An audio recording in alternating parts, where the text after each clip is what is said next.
She built walls around her heart, then one man's kindness broke them all. Hello, viewer. Thanks for joining us. Leave a like and share your thoughts in the comments, along with the city you're watching from. Now let's continue with the story. Ren Holloway stood in the December rain, watching a family of 4 share dinner through their warm kitchen window. The golden light spilled across their dining table where the father carved ham while 2 children argued over the last dinner roll. The mother laughed, settling their dispute with a gentle word and a kiss to each forehead. 27 years old, and Ren had spent the last 15 Christmases exactly like this one, completely alone. Her phone buzzed against her coat pocket. Sarah Martinez, board chair of Safe Harbor Women's Shelter, calling with the forced cheer reserved for checking on people everyone worried about. Merry Christmas Eve. Ren, just wanted to make sure you're doing all right tonight. Ren's professional mask slipped into place automatically, the same tone she used for grant presentations and media interviews. I'm perfectly fine, Sarah. Thank you for thinking of me. But it's really not necessary. You know, my family's having dinner in an hour. There's always room for one more at our table. My mother made enough food to feed half of Asheville. The invitation was genuine, warm, everything Ren had spent years teaching herself not to want. I appreciate the thought more than you know, but I have everything under control here. Some of us prefer quiet holidays. The lie tasted bitter against her tongue. Sarah meant well, but accepting help, accepting care, that was a luxury Ren couldn't afford, not when she was responsible for so many other people's healing. Ren ended the call and looked down at the 3 wrapped presents cradled in her arms, each one carefully selected, lovingly wrapped in paper her mother would have chosen. One for Mom, a cookbook featuring mountain recipes she'd always wanted to try. One for Dad, a biography of his favorite baseball player. One for little brother Danny, a science kit he'd been begging for that last Christmas morning, 15 years dead, but she still bought them Christmas gifts every year. Her parents had been driving home from her 7th grade Christmas concert when Marcus Rivera ran the red light at the intersection of Market and College, 3.7 times over the legal alcohol limit, according to the police report she'd read obsessively for months afterward. She was 12 years old, sitting in the back seat between her parents' pride and her brother's excitement, arguing with Danny about who had sung better during their school's holiday performance. The last words she ever spoke to her brother were, "Honestly, Danny, you sound like a dying cat when you hit those high notes." The impact had been instant. The emergency responders said her family never felt any pain. Only she survived. Only she had to live with the knowledge that her final words to the person she loved most in the world had been cruel. Ren walked through the rain towards Safe Harbor, her keys jangling against the presents. The shelter stood quiet tonight, all 23 residents safely spending the holiday with family members, friends, or host families from local churches. Even her staff had homes to go to, people who expected them, tables where their absence would be noticed. She unlocked the front door and stepped into the familiar silence. The building that housed her life's work felt different when empty, less like hope, more like an echo. Safe Harbor's success statistics were posted on her office wall, updated monthly in precise black ink. 89% of women who completed their 18-month program rebuilt independent, violence-free lives. The highest success rate in North Carolina, 3rd highest in the Southeast. The Henderson Foundation had featured their model in their annual report. 3 other states had requested her consultation to implement similar programs. Everyone called her brilliant. Magazines featured her innovative approaches to trauma recovery. Speaking requests came in weekly. The governor had personally commended her work during a ceremony she'd attended alone. But tonight, standing in the empty building that contained her entire world, Ren faced the truth she spent every waking hour avoiding. She'd spent 15 years teaching other women they deserved love, safety, and support. She'd helped hundreds rebuild their lives after trauma. She'd proven that healing was possible, that broken things could become beautiful again. Yet she couldn't rebuild her own life, couldn't heal her own heart, couldn't believe she deserved the very things she fought so hard to give others. The irony wasn't lost on her. The woman who taught others to accept help had spent a decade and a half rejecting every offer of care that came her way.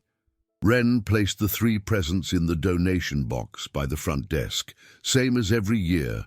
Tomorrow, some family would benefit from her ritual of remembering the dead. Some children would unwrap gifts meant for a boy who would have been 23 now if drunk drivers didn't exist. Her apartment waited 8 blocks away, silent, spotless, and empty as always. No tree, no stockings, no evidence that anyone lived there who might matter to someone else. She'd bought the 1 bedroom specifically because it was too small for guests, too isolated for drop-in visits, too clearly designed for someone who intended to live alone forever. She pulled her coat tighter against the December wind and stepped back into the storm. The rain soaked through her professional facade, but she walked alone anyway, just like she'd done every Christmas Eve since she was 12 years old.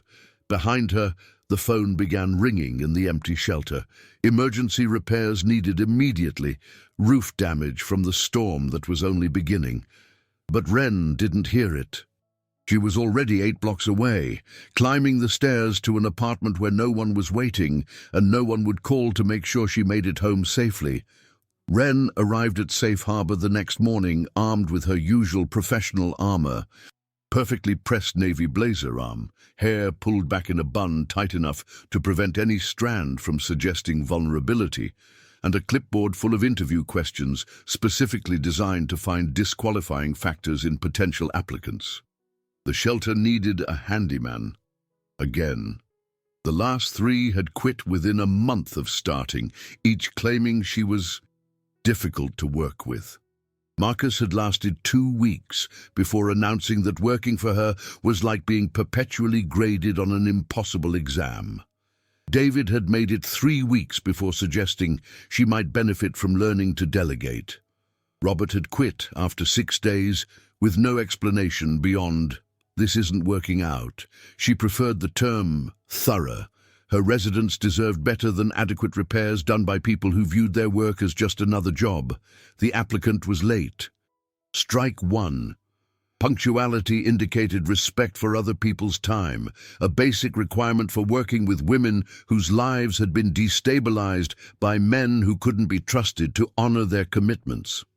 At 9:07, a dusty blue pickup truck pulled into the parking lot with the careful precision of someone who understood that first impressions mattered. The man who climbed out moved with deliberate care, lifting a well-worn toolbox from the truck bed with the reverence reserved for instruments that had earned their keep over many years.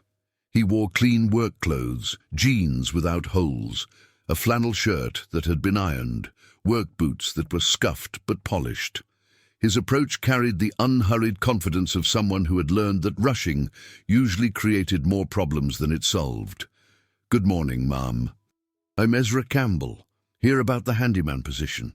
His voice carried the gentle drawl of someone who'd grown up in these North Carolina mountains, each word delivered with the patient cadence of a man who understood that conversations were meant to be heard, not simply endured.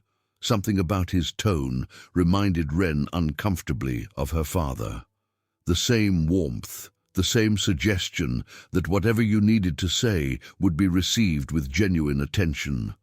"You're 7 minutes late, Mr. Campbell." "Yes, ma'am, I am. Stopped to help Mrs. Henderson change her flat tire on the way over here. Figured you'd rather have someone who shows up 7 minutes late than someone who drives past folks in trouble without stopping to lend a hand." Ren blinked, pen frozen over her clipboard. She'd prepared for excuses, defensive responses, justifications that revealed character flaws. She hadn't expected logic that put community responsibility ahead of personal convenience. "Please have a seat. Let's review your qualifications." Ezra settled into the chair across from her desk with the easy grace of someone comfortable in his own skin. His hands, Ren noticed, despite herself, were calloused from honest work but clean and cared for. Working hands that took pride in what they created. I've been doing construction and repair work for 12 years, ma'am. Learned the trade in foster care. Group home where I lived from 14 to 18, taught all us boys basic repairs, plumbing, electrical work. Been running my own handyman business since I aged out of the system. Foster care. Like 37% of the women who came through Safe Harbor's doors, like Maria Santos, who still flinched when men raised their voices. Like Jennifer Walsh, who'd been passed between 7 different homes before finally finding stability at 19. Your reference list includes mostly non-profit organizations and elderly residents. This suggests you're not focused on commercially profitable work. Well, ma'am, I reckon there's different kinds of profit worth considering. Mrs. Chen calls me when her porch step gets wobbly because she can't afford to hire one of the big companies that charge $200 just to show up. The food bank needs their loading dock fixed every few months. But they spend every dollar they receive on groceries for families who can't afford to eat otherwise. Sometimes, being useful to your community matters more than building up your bank account. Ren made a careful note on her clipboard. Though she wasn't entirely sure what to write, his answer suggested either admirable character or poor business sense, possibly both. This position requires absolute reliability, Mr. Campbell. Our residents depend on a safe, functional environment. I run a very tight ship here, and I expect the same level of commitment from everyone who works with us. I wouldn't expect anything less, ma'am. Women who are healing from trauma deserve better than good enough. They deserve to feel safe in every room, confident that every door will open properly, every faucet will provide clean water, every light will turn on when they reach for the switch. Basic security shouldn't be a luxury. The comment caught her completely off guard. Most applicants focused entirely on their own qualifications, their experience, their ability to complete tasks efficiently. None had ever acknowledged that their work would directly impact vulnerable people's sense of safety and stability. Tell me about your experience working with sensitive populations. Ezra's expression grew thoughtful, his grey eyes focusing on something beyond her office walls. Foster care teaches you real quick that some folks have been hurt badly enough to need extra patience and understanding. My first group home had 3 boys who'd been through hell before they got there. They had good reasons not to trust adults, good reasons to test every boundary, good reasons to expect disappointment from anyone who promised to help them. His voice carried the weight of lived experience, not theoretical knowledge from textbooks or training seminars. I learned that sometimes people put up walls not because they're mean or difficult, but because they're scared. Because someone they trusted before let them down, hurt them, taught them that caring about people just leads to more pain. Takes time and consistency to prove that not everyone is going to abandon them or betray their trust. Ren felt something shift uncomfortably in her chest. His words described her residence with perfect accuracy, but they also described her in ways she preferred not to acknowledge. You've built something truly beautiful here, Miss Holloway. I can see it in how the residents look at you when they walk by your office. Like you're someone they can count on, absolutely. Buildings reflect the hearts of the people who tend them. And this place, it feels like hope made solid. When was the last time someone had looked past her professional accomplishments to see the purpose that drove them? When had anyone observed her work and understood that it was about more than statistics and success rates? This is strictly professional, Mr. Campbell. I maintain very clear boundaries with all vendors and volunteers. No personal relationships, no casual conversation beyond what's required for work coordination. Is that arrangement acceptable to you? Ezra nodded slowly, but something in his expression suggested he saw straight through her carefully constructed walls to the vulnerable person hiding behind them. And that was dangerous. Yes, ma'am. Whatever arrangement makes you most comfortable, the position pays $15 an hour, 20 hours per week. You'll report directly to me and follow my instructions precisely. No independent decisions about repairs or modifications without explicit approval. Any questions about the role? Just one, ma'am. What's the real reason the other handymen quit? Ren's spine stiffened automatically. They found other opportunities that better suited their career goals. Ezra's smile was gentle but entirely too knowing. I'm sure they did. Ma'am, when would you like me to start? Monday morning, 8 o'clock sharp. Don't be late. Wouldn't dream of it. After he left, Ren sat alone in her office, staring at the application he'd filled out in neat, careful handwriting. Ezra Campbell, 29 years old, no permanent address listed, just a P.O. box and a phone number. No emergency contact information, no family references. Like her, he was alone in the world. Unlike her, he didn't seem to be running from that fact. By Thursday of Ezra's first week, Ren had to admit several uncomfortable truths. First, he was annoyingly competent. He arrived 15 minutes early every morning, completed every assigned task without requiring additional instruction, and somehow always found time to handle small repairs she hadn't even noticed were needed. Second, he was impossibly thoughtful. Tuesday morning, she'd discovered fresh coffee waiting in the staff break room when she arrived. Not the usual bitter brew from the ancient machine, but good coffee from Murphy's downtown, still hot in an insulated carafe with a note that said, "Thought everyone could use a better start to their day." Third, and most disturbingly, he was genuinely kind to the residents in ways that made them light up like Christmas morning. Ren discovered this Thursday when she found Maria Santos crying in the common room during what should have been her happiest week at Safe Harbor. Maria was scheduled to move into her own apartment Saturday, the culmination of 14 months of therapy, job training, and rebuilding her life after escaping her abusive ex-husband. Maria looked up with red, embarrassed eyes. "Miss Ren, I'm so sorry. I know crying makes you uncomfortable." "Nonsense, Maria. Tears are part of healing. What's troubling you?" "It's stupid, really. The heater in the children's playroom stopped working yesterday afternoon. Luis and Sophia were so cold during story time that they kept shivering, and I felt terrible because I couldn't fix it for them. But that new man, Ezra, he noticed them huddling together for warmth and fixed the heating unit without anyone even asking him to." Ren felt something twist unexpectedly in her chest. "That's exactly what we're here for, Maria. Ensuring everyone feels safe and comfortable. I know, and you do such beautiful work. But Miss Ren..." It was different with him. Luis and Sophia kept whispering to each other afterward. "Finally, a man who looks at us like we're people worth protecting, not problems he has to solve." They've been drawing pictures for him all morning. After Maria left for her job training class at the community college, Ren found herself walking past the children's playroom despite having no official reason to be there. The heater hummed quietly and efficiently, and she could hear 6-year-old Luis reading aloud to his 4-year-old sister Sophia, their voices bright with the confidence that came from feeling secure in their environment. She hadn't asked Ezra to fix the heater. She hadn't even known it was broken.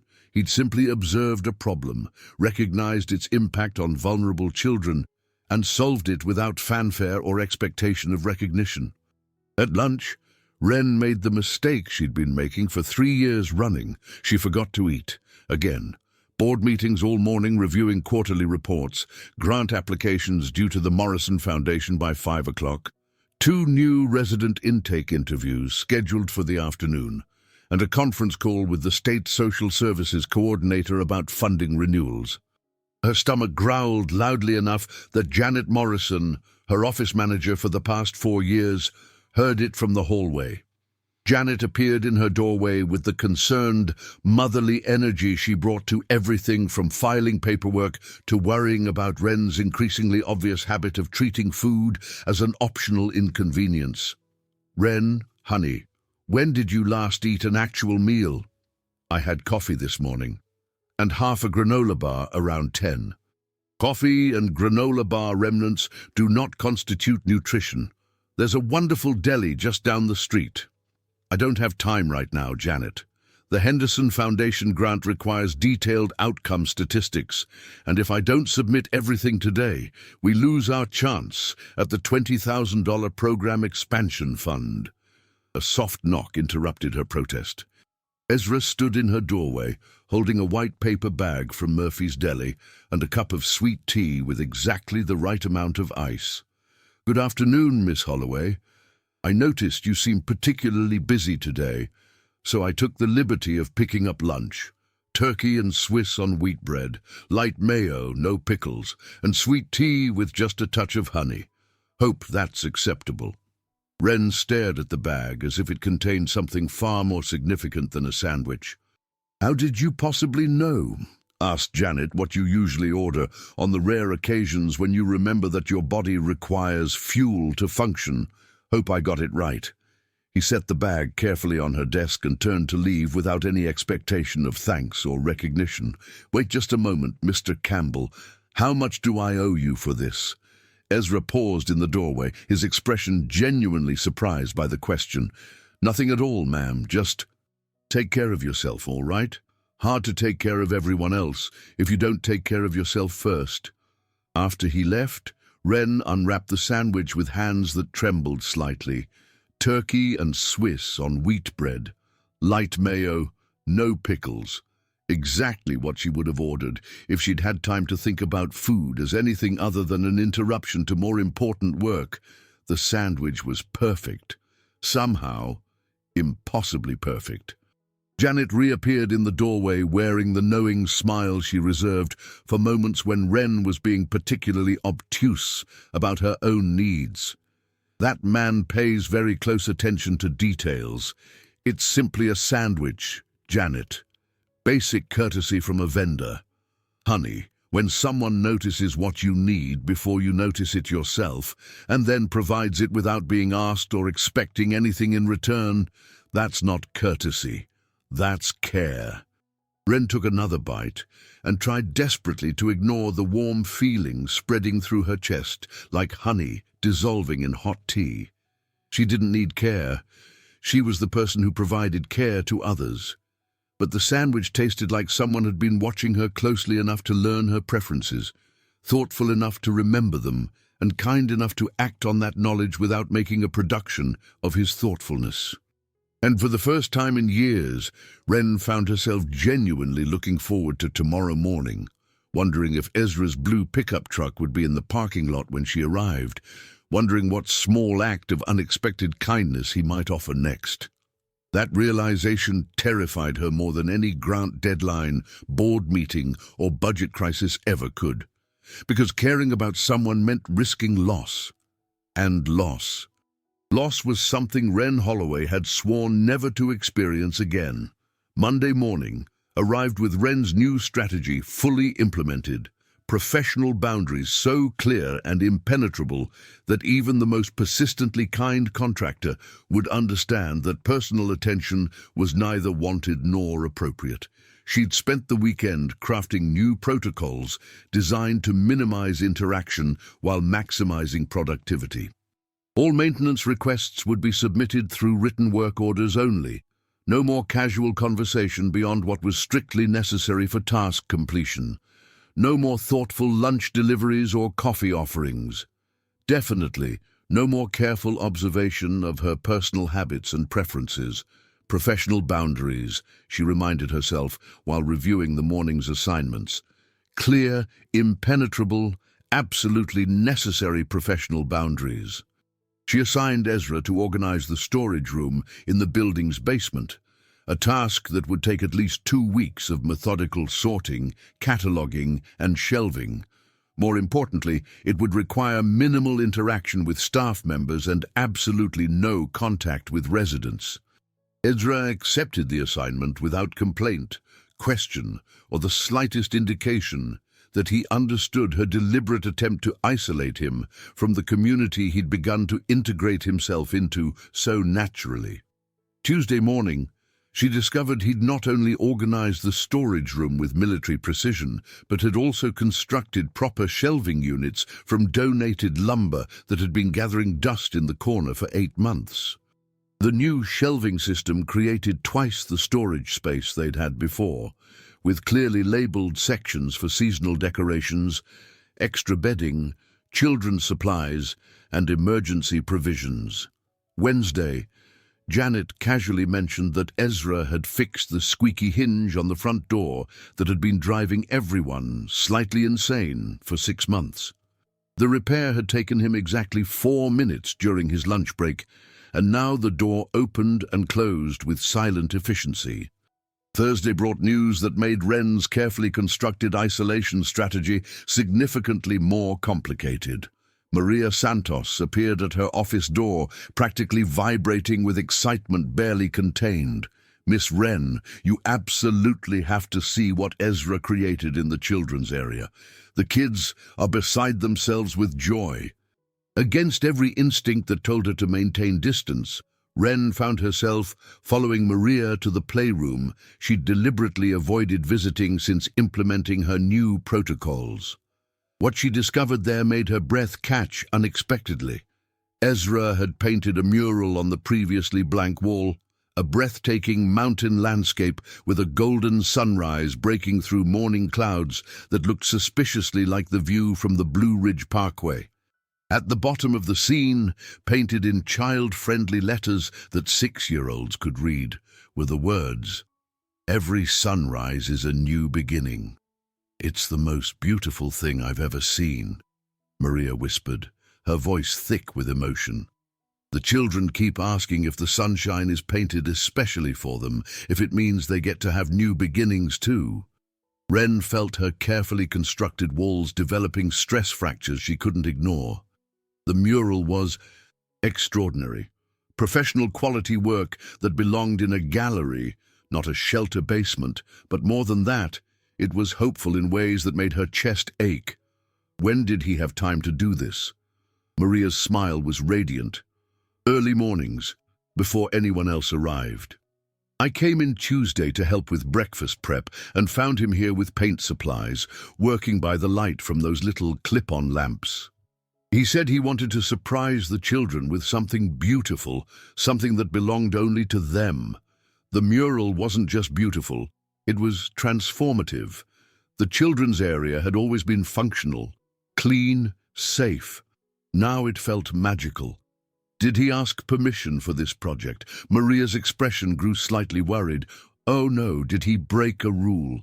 Please don't be angry with him, Miss Ren. The children have been so much happier since... No rules were broken, Maria. It's lovely work. But as Maria returned to her morning routine, Ren remained standing in the playroom, staring at a sunrise that seemed to glow with its own internal light. Ezra had spent his own time, used his own supplies, arrived early without compensation, all to create something beautiful for children who had precious little beauty in their young lives. The kindness of it was almost overwhelming. Friday afternoon brought the final test of her resolve.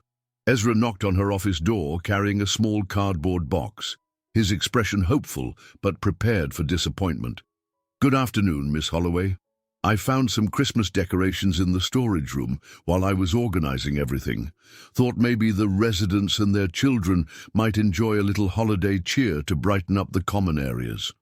The box contained string lights that weren't tangled, paper snowflakes that had been carefully preserved, and a small artificial tree that would fit perfectly on the table by the front windows. "Mr. Campbell, this is entirely inappropriate. Many of our residents associate holiday celebrations with family trauma, domestic violence that escalated during stressful times, financial pressures that led to increased abuse. We maintain a neutral environment specifically to avoid triggering painful memories and emotional setbacks." "Yes, ma'am. I understand completely. But instead of looking defeated or apologetic, Ezra's expression grew thoughtful in ways that suggested he was considering her perspective seriously rather than simply accepting rejection. "Can I ask you something, Miss Holloway?" Ren's internal defense system snapped to high alert. "What exactly? Do you think healing means forgetting the past completely, or learning that the future can hold different possibilities?" The question hit her like a physical blow, stealing her breath and leaving her scrambling for professional composure. She managed a response despite the sudden difficulty, thinking clearly. "Mr. Campbell, I don't think your community college courses qualify you to make psychological assessments about our therapeutic programming methods." "No, ma'am, you're absolutely right about that. But I do know something about being afraid to hope for better days ahead." He picked up the box of decorations with careful hands. "I'll put these back in storage where they belong. But Miss Holloway, sometimes healing needs a little hope to take root. Sometimes people need to see that beautiful things are still possible, even after terrible things have happened." The observation cut straight through her professional armor to the vulnerable 12-year-old who'd been terrified of Christmas for 15 years running. After he left, Ren sat alone in her office, staring at the empty doorway and trying to understand why her heart was racing, why her hands were shaking, why his simple question about hope and healing had left her feeling exposed and defensive. Ezra Campbell was dangerous. Not because he was unreliable or incompetent or inappropriate with boundaries. He was dangerous because he saw past her professional mask to the scared, lonely woman who'd built walls so high that even she had forgotten what the world looked like from the other side. And worse, he wasn't intimidated by those walls. He wasn't backing down from her defensive responses. He wasn't giving up on the possibility that she might be worth the patient effort it would take to reach her. Friday evening, as she locked up the shelter and prepared for another solitary weekend, Ren noticed something that made her stop cold. Despite her explicit instructions about holiday decorations, tiny paper snowflakes decorated the windows of the children's playroom, not obviously displayed where she would immediately spot them, but carefully placed to catch the afternoon light in ways that made them sparkle like real snow. A folded note was taped to her office door in handwriting she was beginning to recognize. "Miss Holloway, sometimes the smallest light can guide someone home safely. Hope you don't mind, but the children made these during craft time today. They wanted to share something beautiful with everyone who visits their special room. The joy on their faces when they finished was worth more than any paycheck. Thank you for letting me be part of what you've built here." Ren crumpled the note and threw it decisively into the trash can beside her desk.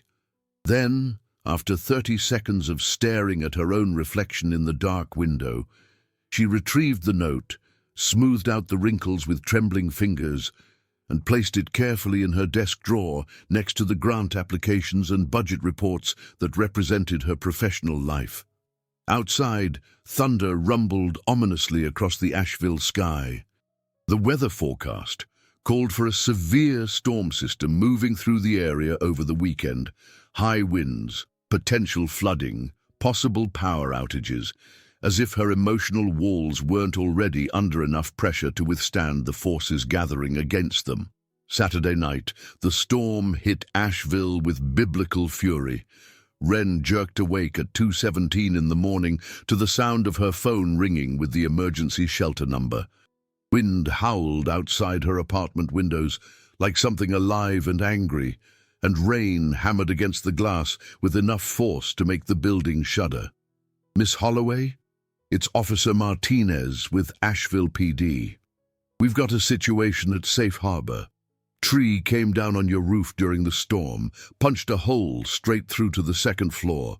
Water's pouring in, and we've got 18 residents still in the building." Ren was pulling on clothes before Officer Martinez finished speaking. "I'll be there in 10 minutes. Ma'am, the roads are pretty rough right now. Maybe wait until... Those women and children are my responsibility." Officer Martinez. I'll be there in 10 minutes. She hung up and grabbed her keys, her mind already calculating damage assessments, emergency protocols, temporary housing arrangements. Safe Harbor's disaster preparedness manual was 3 inches thick, but no amount of planning could have prepared her for managing a crisis alone at 2 in the morning during the worst storm in 5 years. The drive to the shelter took 23 minutes through streets that looked like war zones. Trees blocked intersections, power lines sparked across flooded asphalt, and her car hydroplaned twice on roads that had become rivers. But Ren pushed forward, driven by absolute certainty that 18 vulnerable women and children needed her to be strong enough to handle whatever was waiting. She arrived to find chaos barely contained. Water cascaded through a jagged hole in the roof where a massive oak tree had crashed through the ceiling of the second-floor family quarters. Police officers directed traffic around the building while emergency responders assessed structural damage. Residents clustered on the covered front porch, many holding children who were crying from cold and confusion. Maria Santos spotted her first. "Miss Ren, thank goodness you're here. The water is everywhere upstairs, and little Sophia is scared the ceiling will fall down." Ren surveyed the scene with professional efficiency, her mind cataloguing immediate needs: structural assessment, water damage mitigation, temporary housing for 18 people, contact the insurance company, arrange emergency repairs before more rain got inside. It was overwhelming, completely, utterly overwhelming for one person to handle alone. Which was when she heard the rumble of a familiar blue pickup truck pulling into the parking lot. Ezra climbed out wearing work clothes and carrying what looked like an entire construction crew's worth of tops, plywood, and emergency supplies. He took one look at the gaping hole in the roof and immediately began unloading equipment with the focused efficiency of someone who'd dealt with storm damage before. "Mr. Campbell, what are you doing here?" "Heard about the damage on my police scanner, ma'am. Figured you could use some help getting everyone safe and dry." "I didn't call you. This isn't your responsibility." "No, ma'am, it's not. But these folks matter to me now, and you shouldn't have to handle this alone." For the first time in 15 years, Ren felt something crack inside her chest, not her walls, something deeper. The part of her that had been carrying impossible weight for so long that she'd forgotten what it felt like to set it down. "What do you need me to do?" Ezra's smile was steady and reassuring. "I can handle the structural damage and water mitigation, but you know these residents better than anyone. Can you coordinate temporary sleeping arrangements while I get this hole covered?" The next 6 hours passed in a blur of coordinated effort that felt like dancing with someone who knew all the same steps. Ezra worked with quiet competence to secure the damaged roof, while Ren organized the residents into family units, contacted emergency housing resources, and managed the insurance documentation. But it was more than just parallel work. It was partnership. When Mrs. Johnson's anxiety medication got soaked by rainwater, Ezra drove to the 24-hour pharmacy while Ren stayed to calm her panic attack. When the power went out and the children started crying, Ren organized an impromptu story circle while Ezra rigged emergency lighting. When Maria's ex-husband showed up demanding to know why his kids weren't at home where they belonged, Ezra positioned himself quietly between the man and the family while Ren called the police. By 8 in the morning, the roof was temporarily secured.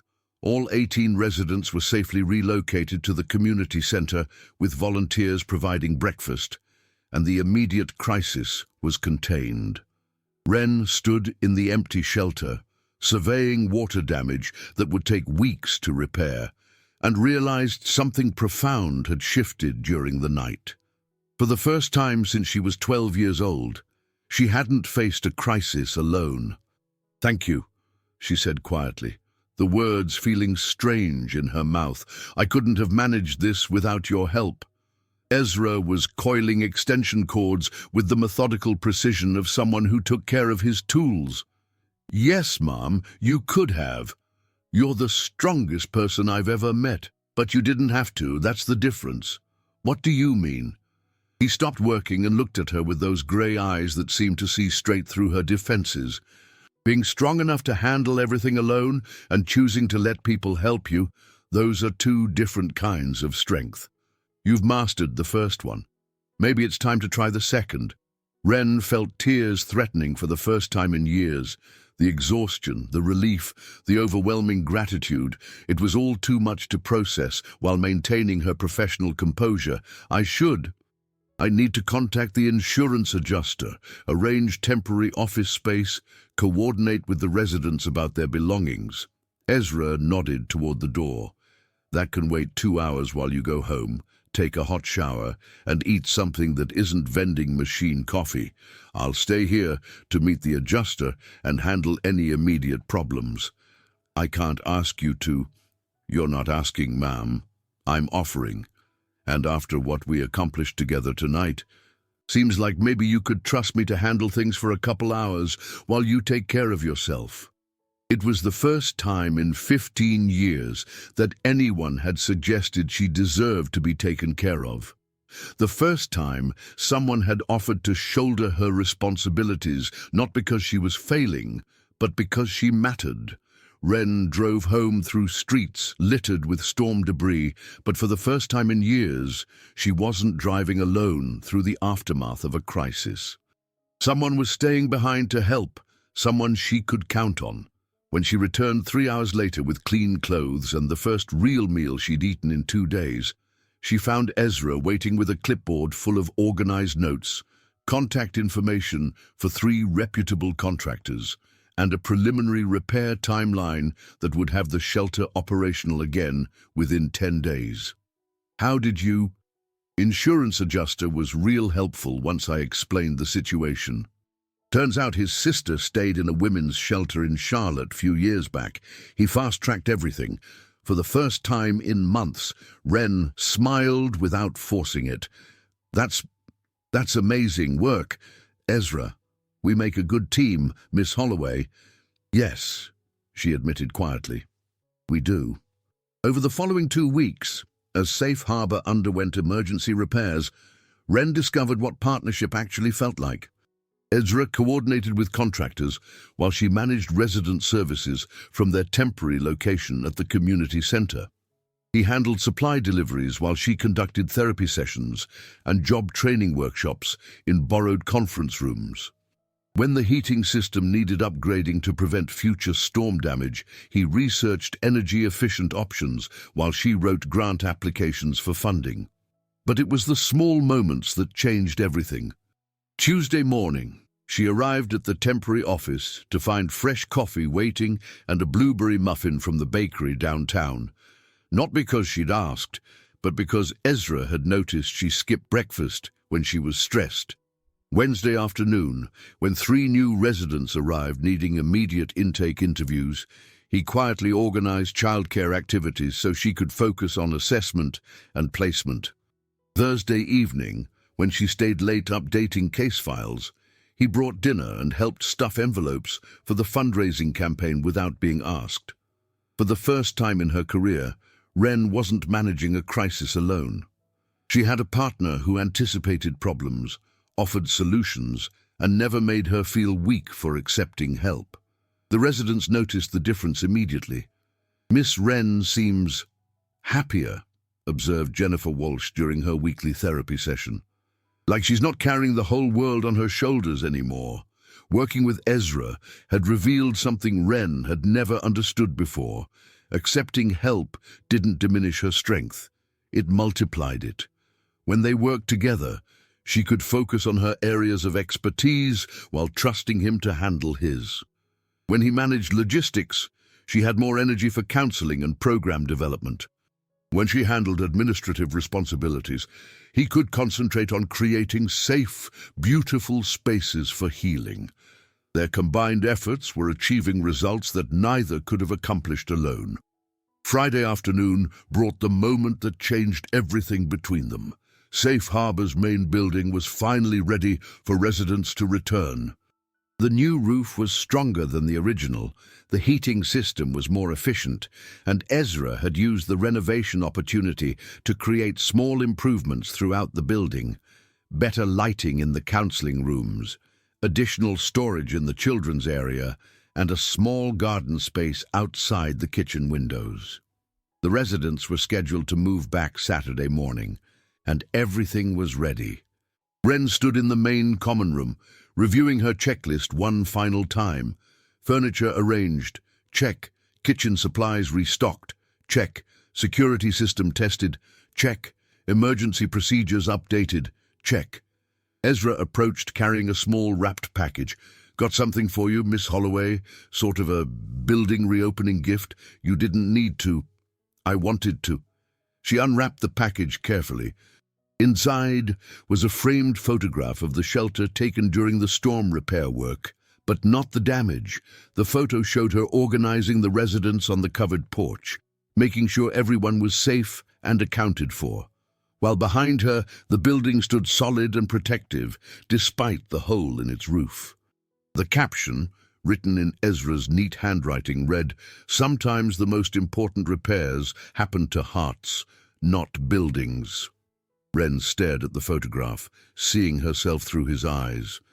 Not as someone barely managing to hold things together, but as someone strong enough to protect others even during the worst storm. This is beautiful, Ezra. Thank you. Look at the back." She turned the frame over. Taped to the backing was a small piece of paper with a list written in pencil. "Things I've learned from watching Ren Holloway work. Strength isn't about never needing help. It's about being worthy of the help you receive. Leadership isn't about having all the answers. It's about asking the right questions. Healing isn't about forgetting the past.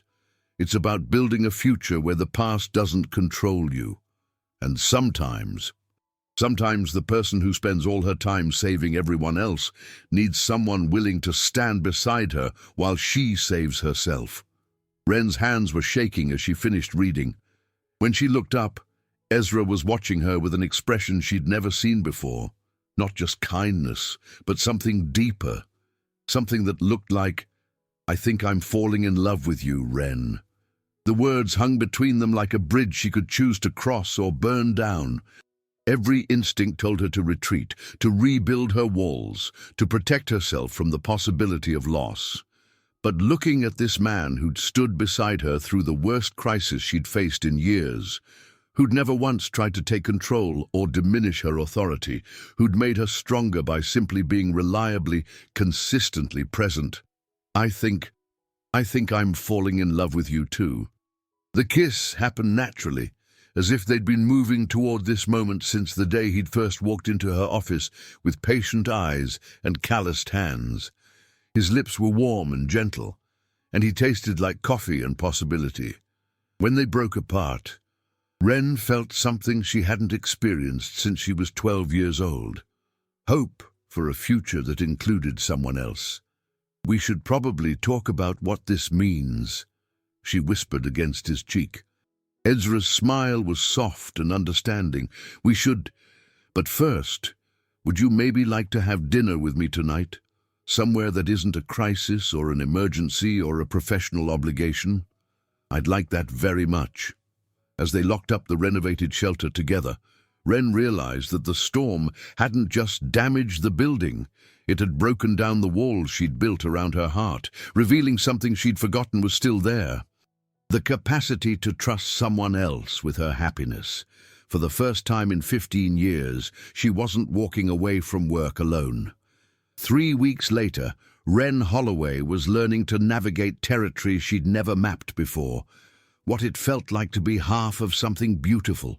Dating Ezra was nothing like the awkward, formal relationships she'd attempted in graduate school. There were no games, no hidden agendas, no exhausting effort to maintain perfect composure.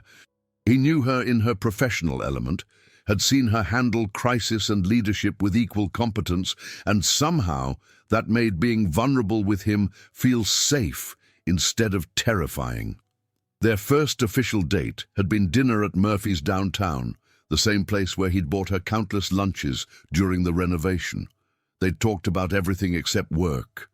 His childhood in foster care, her memories of family traditions before the accident, their shared love of mountain hiking, his dream of building affordable housing for working families.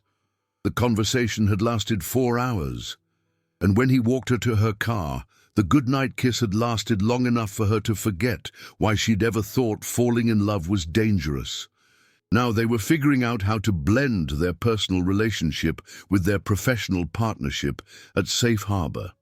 The shelter board had officially hired Ezra as facilities manager after his extraordinary work during the storm, which meant they saw each other daily in a work context while exploring what they meant to each other outside those walls. The balance was delicate, but surprisingly natural. At work, they maintained appropriate boundaries while collaborating with an efficiency that impressed everyone around them.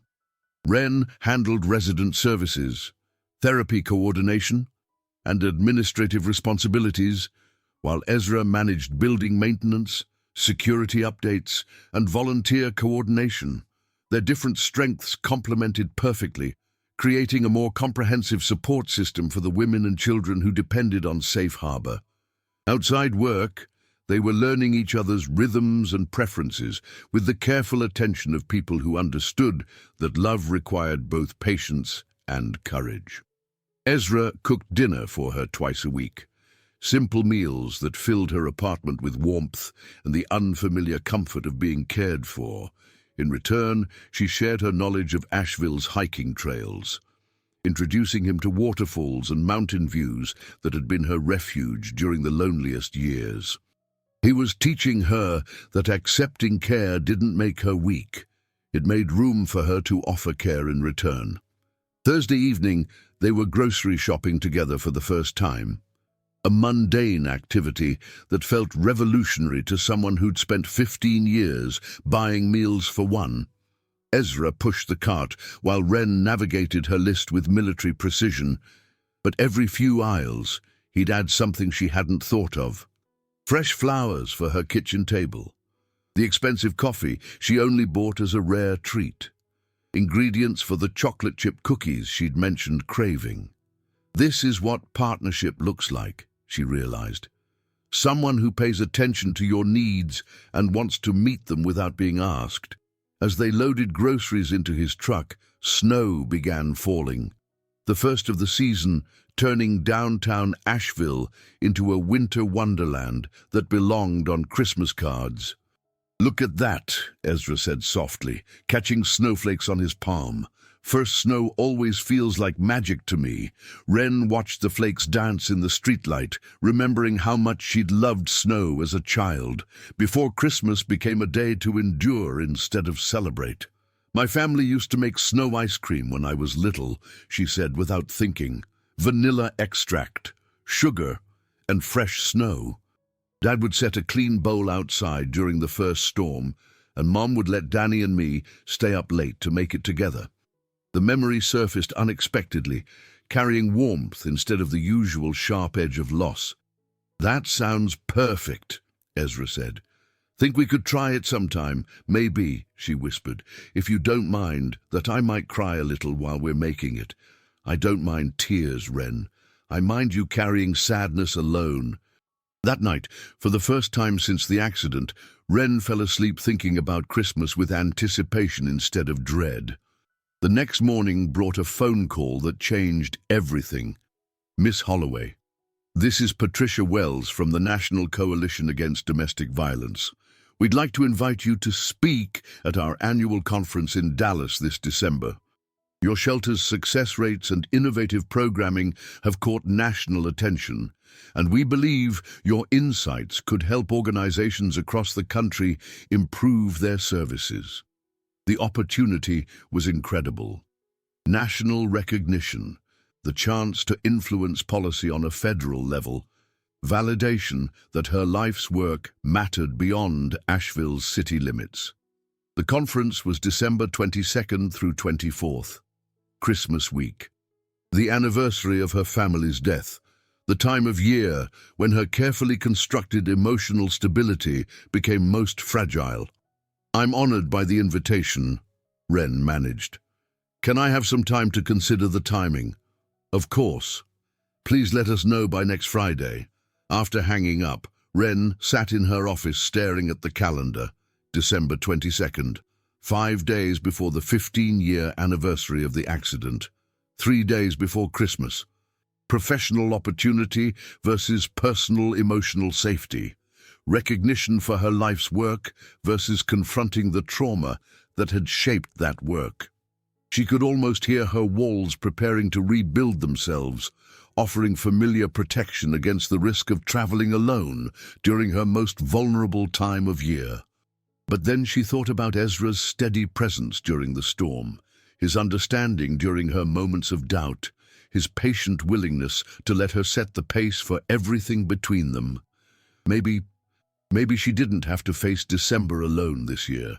When he arrived for their lunch meeting, she told him about the conference invitation. That's incredible, Ren. What an honor. She hesitated, then took the leap that terrified her. The timing is complicated for me. It's Christmas week, and that's always been difficult since my family died. But this opportunity could help so many other shelters improve their programs. What do you need from me? The question was simple, direct, and exactly what she'd hoped he would ask. Would you consider coming with me? I know it's a lot to ask, and I know you have your own holiday plans. But I think I could handle the anniversary better if I wasn't facing it alone in a strange city. Ezra's smile was immediate and certain. I'd be honored to support you through that. And Ren, spending Christmas with you sounds like the best gift I could ask for. Relief flooded through her so completely that she nearly cried right there in the shelter's main office. Really? You don't mind that I'm a mess around the holidays? Everyone's a mess around something. I'm a mess around the anniversary of my mom's death every March. But being a mess with someone who cares about you, that's different than being a mess alone. For the first time in 15 years, Ren called Patricia Wells back and accepted the speaking engagement without fear. Because for the first time in 15 years, she wouldn't be facing December alone. December arrived in Asheville like a gentle exhale, bringing crisp mountain air and the kind of golden light that made even the most ordinary moments feel significant. Ren had been dreading this month for weeks, bracing herself for the familiar wave of grief and anxiety that accompanied every holiday season. But something unexpected was happening instead. She was beginning to remember what Christmas used to feel like before tragedy redefined it. The change started small. Ezra had quietly decorated Safe Harbor's common areas with the same tasteful restraint she would have chosen. White lights that provided warmth without overwhelming brightness, evergreen garlands that smelled like mountain forests, and a single small tree in the corner where residents could hang ornaments if they chose to. He hadn't asked permission. He'd simply created beauty and left room for people to engage with it or ignore it according to their own healing needs. The residents' response was overwhelming. Maria Santos spent an entire afternoon helping her children make paper angel ornaments. Jennifer Walsh, who'd been struggling with depression, volunteered to coordinate a gift drive for local families. Even Mrs. Johnson, who'd been triggered by holiday music since her abusive ex-husband's Christmas Eve violence, found herself humming along to the gentle instrumental carols playing softly in the background. This is how you heal the holidays, Ren realized. Not by avoiding them, but by creating new experiences that prove beautiful things are still possible. The change in her own relationship with December was more gradual but equally profound. For the first time in 15 years, she bought Christmas gifts for living people. Shopping for Ezra revealed how much attention she'd been paying to his preferences. A biography of Frank Lloyd Wright for his interest in architecture. Work gloves made from high-quality leather that would last for years. A gift certificate to the mountain equipment store where he'd admired hiking boots he couldn't justify buying for himself. Each purchase felt like an act of hope, a declaration that she believed in their future together. Ezra, meanwhile, was teaching her to create new holiday traditions that honored her family's memory while making room for joy. One evening, he arrived at her apartment carrying ingredients for snow ice cream, and a story that made her understand why he wasn't afraid of her grief. "My mom died when I was 16, he said, setting vanilla extract and sugar on her kitchen counter. Lung cancer that took her in 6 months. That first Christmas without her, I couldn't figure out how to be happy about anything when she wasn't there to share it. What did you do? Mrs. Patterson. She was my foster mum that year. She sat me down and said something I'll never forget. She said grief isn't about forgetting the people we love. It's about learning how to carry love for them into the future. And sometimes the best way to honor someone who's gone is to let their love teach you how to love the people who are still here." Ren felt tears starting, but they were warm tears, healing tears. How do you do that? How do you carry love instead of just loss? By remembering what they wanted for you. My mom wanted me to be happy, to find people who cared about me, to build something meaningful with my life. When I focus on becoming the person she hoped I'd become, I'm honoring her better than if I stayed sad forever. What would your family want for you, Ren? The question opened something in her chest that had been locked tight for 15 years. They'd want me to be surrounded by people who love me, she whispered. They'd want me to have a home full of laughter and warmth. They'd want me to stop punishing myself for surviving when they couldn't. Then maybe this Christmas, we could work on giving you those things. That night, they made snow ice cream using snow from the first real storm of the season. It tasted exactly like Ren remembered from childhood, sweet and cold and magical. But more importantly, it tasted like a new memory being created with someone who understood that healing meant integration, not forgetting. The week before the Dallas conference, Ren made a decision that surprised everyone, including herself. She called her Aunt Linda in Charlotte, her father's sister, who'd tried to maintain contact over the years despite Ren's polite but consistent distance. "Linda, it's Ren. I know this is unexpected, but I wanted to tell you, I'm seeing someone wonderful, and I'm starting to remember that our family believed in love, not isolation." The conversation lasted 2 hours. Linda cried. Ren cried. They made tentative plans for Linda to visit Asheville in the spring. When Ren hung up, she realized she'd taken another step toward becoming the person her family would have wanted her to be, someone who didn't carry their love alone, but shared it with others who deserved it. 2 days before they left for Dallas, Ezra found her in her office staring at her conference presentation notes with an expression he'd learned to recognize. The look she got when professional confidence battled with personal vulnerability.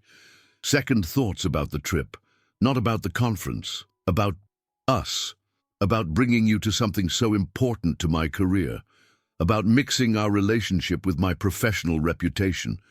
Ezra sat down across from her desk with the patient attention he brought to all her moments of doubt. "What are you really worried about? That people will think I'm not strong enough to handle success on my own, that I need a man to prop me up professionally, that I'm using our relationship as emotional support in a way that diminishes my credibility." The fears sounded ridiculous when she said them out loud, but they felt real enough to create genuine anxiety.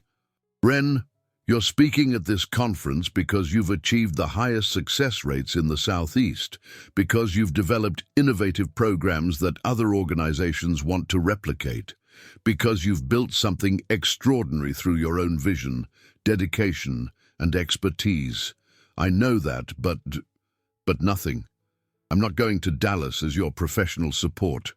I'm going as the man who loves you and wants to be there while you receive the recognition you've earned through your own merit." He reached across the desk and took her hand. "You don't need me to be successful. You're already successful. You don't need me to be strong. You're already strong. What you need, what we all need, is someone who chooses to stand beside us while we do the extraordinary things we're capable of doing alone." That's the difference between dependence and partnership, isn't Ren? Dependence is needing someone else to be complete. Partnership is being complete on your own and choosing to share that completeness with someone who enhances it. The distinction was exactly what she'd needed to hear. That evening, as they packed for Dallas, Ren felt something she'd never experienced before traveling during December. Excitement instead of dread. She was about to speak to a national audience about the work that had defined her adult life. She was about to face the anniversary of her family's death with someone who understood that healing didn't mean forgetting. And for the first time in 15 years, she was going into Christmas week, believing that beautiful things were not only possible, they were happening. December 22nd arrived grey and cold in Dallas, with the kind of persistent drizzle that made everything look uncertain. Ren stood at the hotel room window, watching conference attendees hurry across the parking lot with umbrellas and early morning purpose, trying to ignore the familiar weight settling in her chest. Today was the anniversary. 15 years since the accident that had redefined her understanding of loss, responsibility, and the price of love. Her keynote speech was scheduled for 2 o'clock, a presentation about breakthrough therapeutic models that she'd delivered in various forms dozens of times. But today, surrounded by strangers in a city where no one knew her history, the professional achievement felt hollow against the magnitude of personal grief threatening to overwhelm her. Ezra emerged from the bathroom, dressed in the navy suit he'd bought specifically for this conference. He looked handsome and professional, but more importantly, he looked steady, reliable, present in ways that made her breathing easier. "How are you feeling this morning?" Ren considered lying, offering the polite response she'd perfected over years of managing December 22nd alone. Instead, she chose honesty, scared, sad, grateful that you're here, but guilty about needing you to be here. Proud of the speech I'm about to give, but heartbroken that my family won't be in the audience to hear it. The contradictions that used to tear her apart felt manageable when spoken aloud to someone who didn't expect her to choose one emotion over the others. "All of that makes perfect sense," Ezra said gently. "Anything else?" "I keep thinking, if I'd been a better daughter, a kinder sister, maybe they would have left the concert 5 minutes later. Maybe they would have missed that intersection. Maybe they'd still be alive if I hadn't been so focused on my own performance that night." The guilt she'd never spoken aloud hung between them like a confession. "Ren, look at me." She turned from the window to meet his grey eyes, which held no judgment, only infinite patience. "You were 12 years old. Your job that night was to sing in the school concert and be proud of your performance. Your parents' job was to drive safely home. A drunk driver's decision destroyed that safety, but it wasn't your fault. It wasn't your family's fault. And carrying that responsibility for 15 years hasn't brought them back or honored their memory. I know that intellectually, but trauma doesn't live in the intellectual part of your brain. It lives in the part that just wants to find a way to control what can't be controlled." He crossed the room and stood beside her at the window. "Your family drove to that concert because they loved you and wanted to support something that mattered to you. They died returning home from celebrating your talent and your joy. If you want to honor them, maybe start by believing you deserve the same support and celebration they wanted to give you." The perspective shift was so simple and so profound that Ren felt something loosen in her chest. A knot she'd been carrying for 15 years. They would be proud of what you've accomplished, Ren. They would be proud of the woman you've become, the lives you've saved, the strength you've built from the worst thing that ever happened to you. How can you be so sure? Because I see what they saw in you, compassion that turns pain into purpose. Intelligence that creates solutions instead of just identifying problems. Leadership that makes everyone around you stronger and safer." He paused, studying her face with the careful attention he brought to everything important. and because they loved you enough to drive through a storm to watch you shine. People who love you that much don't stop wanting good things for you just because they're not here to see them happen. Ren felt tears starting, but they were different from the bitter tears she'd cried every December 22nd for the past 15 years. These tears carried release instead of resentment, healing instead of blame. "I miss them so much, Ezra. I know you do. That's not going to change, but missing them and living fully, those aren't opposites. They can exist together." The conference keynote went better than Ren had dared hope. She spoke to 300 domestic violence advocates about breakthrough therapeutic approaches, innovative housing models, and trauma-informed care strategies that Safe Harbor had pioneered. The audience was engaged, asking thoughtful questions and requesting follow-up consultations. 5 organizations inquired about implementing their programs. A documentary filmmaker approached about featuring their work. But the moment that mattered most came during the question and answer session. A woman in the 3rd row raised her hand. "Dr. Holloway, your success rates are extraordinary, but they must come at enormous personal cost. How do you maintain emotional boundaries while doing work that requires such deep empathy?" Ren looked out at the audience. Hundreds of people who dedicated their lives to helping others heal from trauma, and realized she had something different to offer than what she'd planned to say. "For 15 years, I believed that maintaining boundaries meant maintaining distance. I thought strength required isolation, that caring for others meant sacrificing my own needs, that accepting help diminished my ability to provide help." She found Ezra in the back of the room, his expression encouraging and proud. "I was wrong about all of that. True strength isn't about never needing support. It's about building relationships with people who enhance your ability to serve others. The healthiest boundary isn't a wall that keeps everyone out. It's a door that opens to let the right people in." The applause was immediate and sustained, but more importantly, the faces in the audience showed recognition.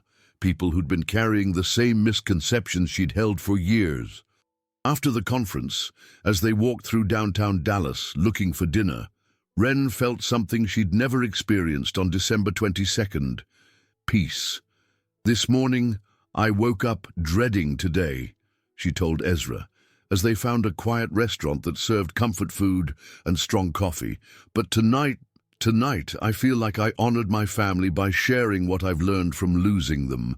That's exactly what healing looks like," he said.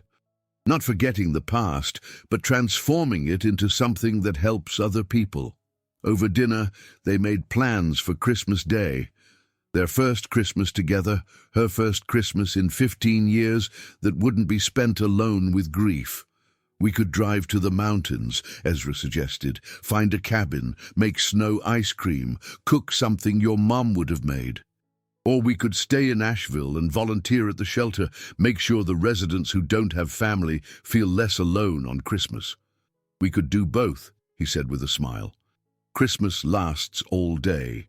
For the first time since she was 12 years old, Ren went to sleep on December 22nd, feeling grateful for the day, instead of relieved that it was over.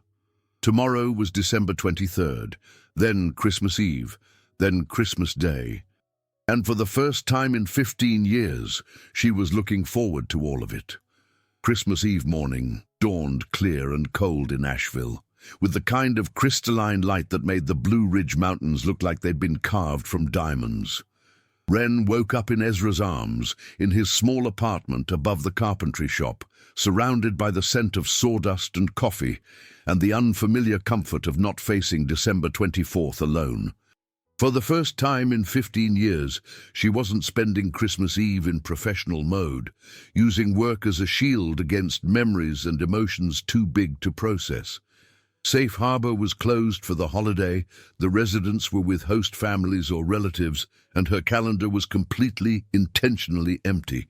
It should have felt terrifying. Instead, it felt like freedom.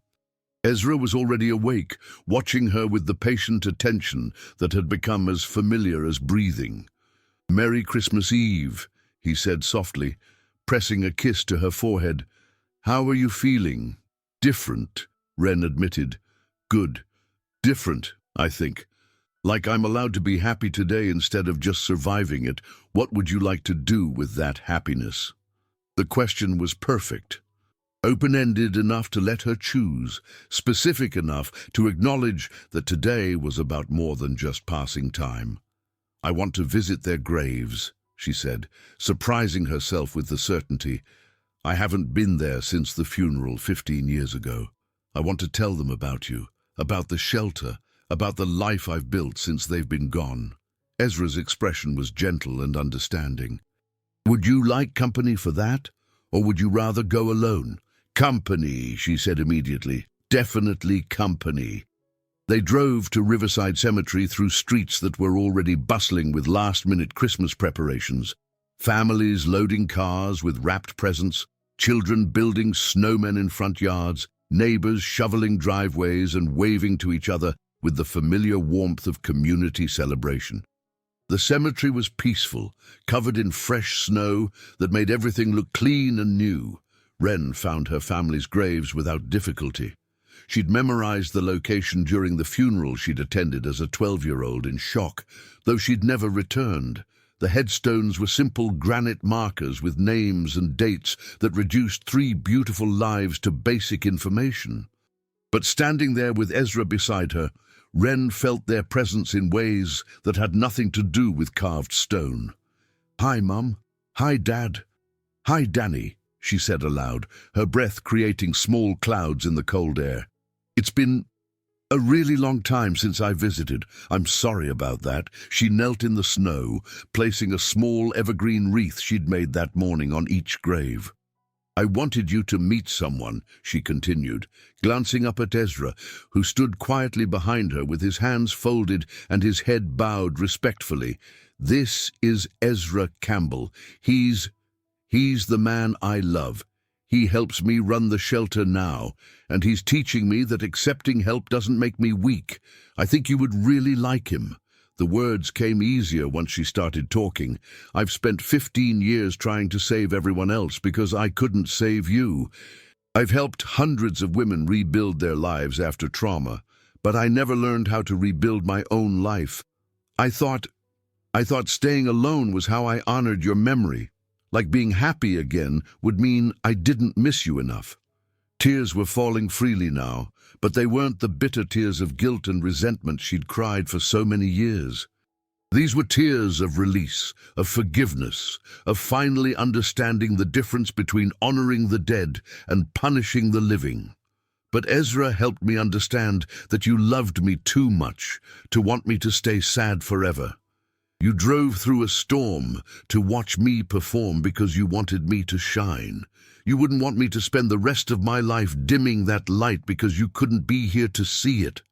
She stood up, brushing snow from her knees, and took Ezra's offered hand. "I'm going to keep saving people, but I'm also going to let people save me sometimes. I'm going to keep working at the shelter, but I'm also going to have a life outside of work. I'm going to keep missing you every day, but I'm also going to be happy, because that's what you would want for me." The peace that settled over her was complete and genuine. Not the forced optimism she'd tried to maintain for years, but real acceptance of both grief and joy as permanent parts of her life. As they walked back to the car, Ezra spoke for the first time since they'd arrived. "Thank you for sharing that with me, and for letting me be part of how you say goodbye to carrying their memory alone." "I'm not saying goodbye to their memory," Ren corrected gently.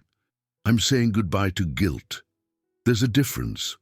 That afternoon, they spent hours cooking Christmas Eve dinner in his small kitchen, traditional mountain recipes Ren remembered from childhood, prepared with the careful attention of people who understood that food could be an act of love and remembrance. As evening fell, they sat by his fireplace sharing stories about holiday traditions, family memories, and the quiet contentment that came from being exactly where they belonged. "This is the first Christmas Eve in 15 years that I haven't spent alone," Ren said, curled against his chest while snow continued falling outside his windows. "This is the first Christmas Eve in my entire life that I've spent with someone I love," Ezra replied. "Foster care doesn't exactly create opportunities for romantic holiday traditions. We're making new traditions, aren't we?" "The best kind," he agreed. "The kind that honor where we've been while celebrating where we're going." At 11:58 that night, Ren realized something profound. In 2 minutes, it would officially be Christmas Day.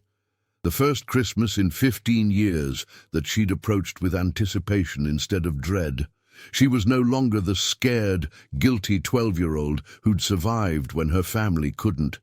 She was a 27-year-old woman who'd built something beautiful from the worst thing that had ever happened to her, who'd learned to accept love without losing her strength, who discovered that the best way to honor the dead was to live fully among the living. As midnight struck, Ezra kissed her gently. "Merry Christmas, Ren. Merry Christmas," she whispered back, meaning it completely for the first time in 15 years. Outside, snow continued falling on a world that suddenly felt full of possibility instead of loss. January brought unexpected complications to what should have been the happiest period of Ren's life. The call came on a Tuesday morning while she was reviewing quarterly reports that showed Safe Harbor's continued success. 91% of their residents had successfully transitioned to independent living. Their national conference presentation had generated 17 consultation requests, and 3 major foundations were considering significant funding increases. "Dr. Holloway, this is Margaret Chen from the Department of Health and Human Services. I'm calling regarding some concerns that have been brought to our attention about Safe Harbor Women's Shelter." Ren's stomach dropped immediately. State oversight investigations were rare and usually indicated serious problems, financial irregularities, safety violations, or complaints about treatment standards. "What kind of concerns, Ms. Chen?" "We've received a formal complaint alleging that your shelter's leadership has become compromised by personal relationships that affect professional judgment. The complainant suggests that romantic involvement with a staff member has created conflicts of interest that may impact resident safety and program integrity." The accusation hit Ren like a physical blow. "Who filed this complaint?" "I'm not at liberty to reveal that information, but I can tell you that we're required to investigate any allegations involving professional conduct at state-funded facilities. An investigator will be conducting interviews with staff and residents over the next 2 weeks. After hanging up, Ren sat in stunned silence. Someone had deliberately tried to undermine her credibility by attacking her relationship with Ezra. But who and why?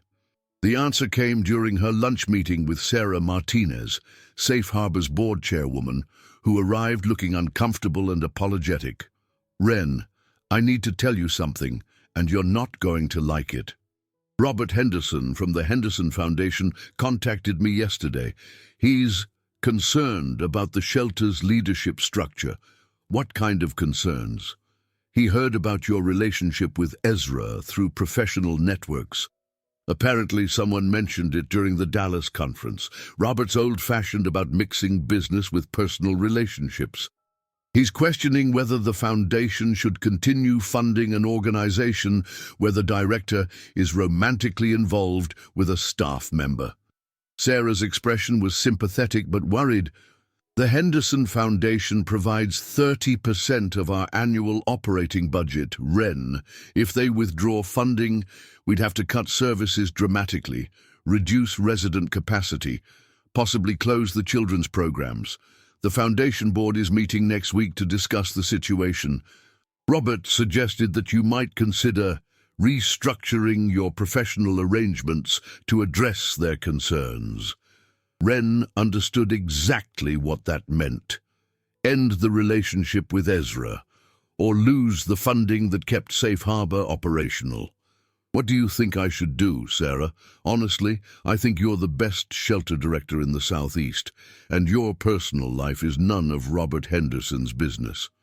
But I also know that without foundation funding, we can't continue serving the women who depend on us. The impossible choice crystallized with brutal clarity. Her relationship with Ezra versus the shelter that had been her life's work. Personal happiness versus professional mission. Love versus the responsibility she'd carried for 6 years. That evening, she told Ezra about the investigation and the funding threat while they cooked dinner in his apartment. His reaction was immediate and unequivocal. "I'll resign," he said without hesitation. "Tonight, you can tell the board that we ended the relationship and I'll find work somewhere else. The shelter is too important to risk over our personal situation." "No," Ren said firmly. "That's exactly what whoever filed this complaint wants.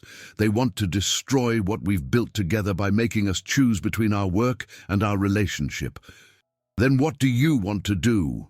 She stared out his kitchen window at the lights of downtown Asheville, thinking about the decision that would define not just her future, but the future of hundreds of women who would need safe harbor services in years to come.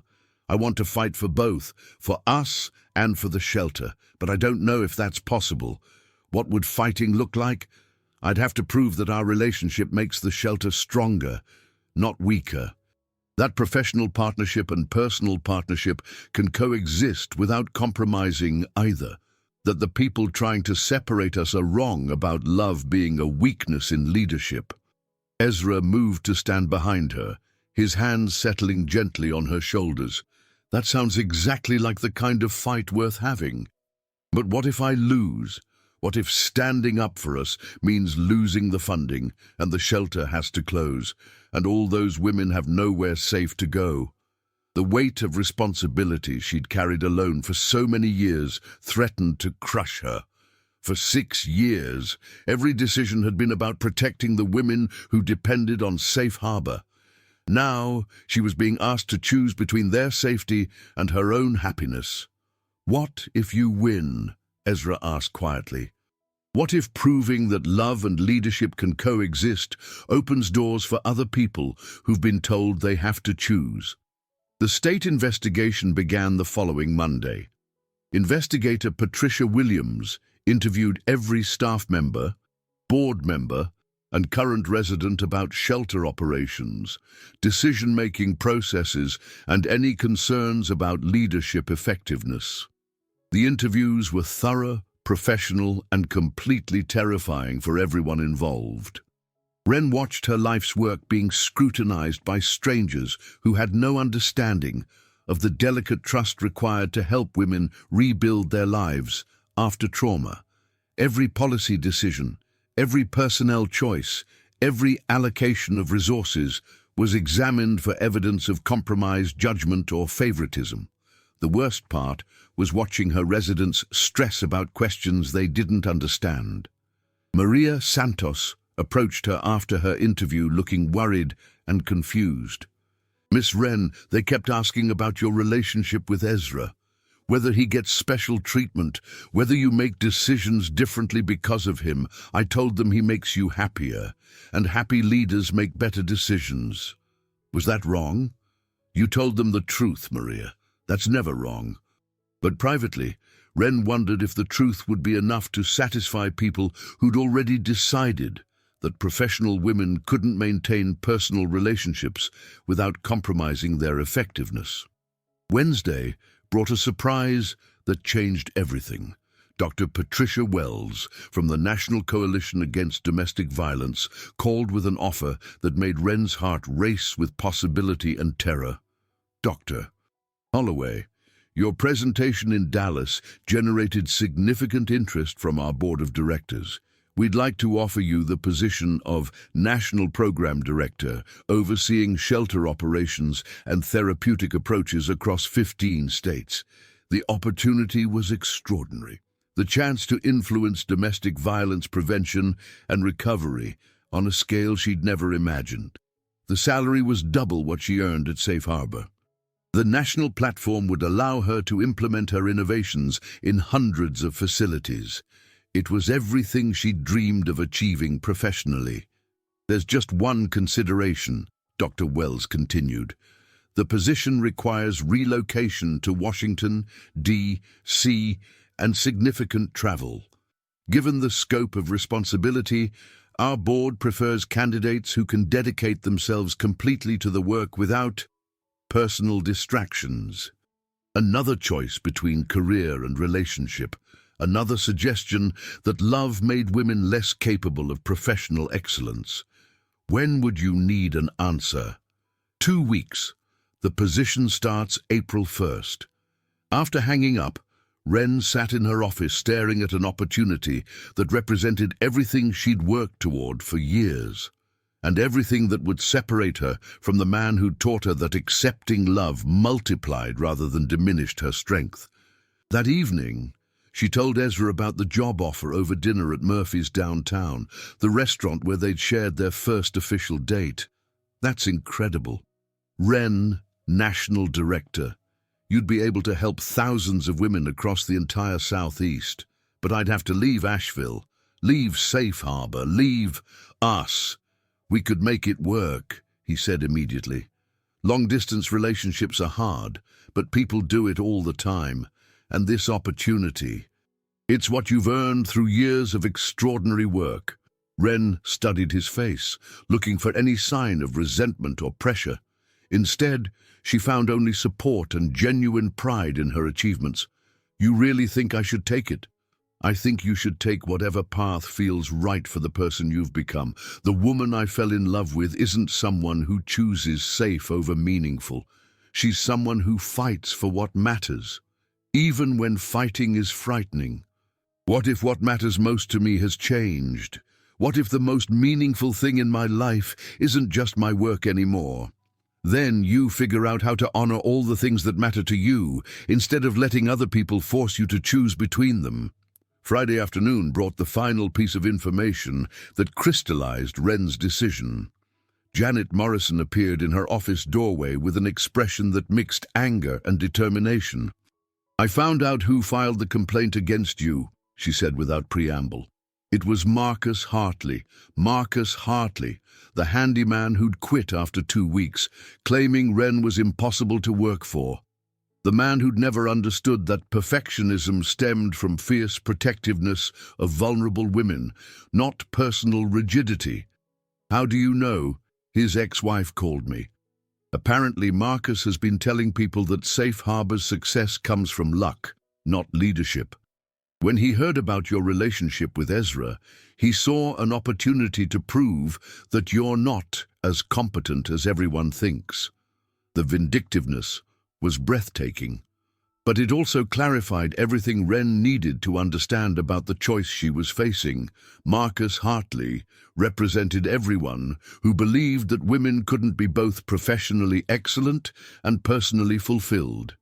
He embodied the assumption that love made women weak, that personal relationships compromised professional judgment, that successful women had to choose between career advancement and romantic happiness. Proving him wrong wasn't just about protecting her relationship with Ezra. It was about defending every woman who'd been told she couldn't have both love and leadership, both partnership and professional achievement.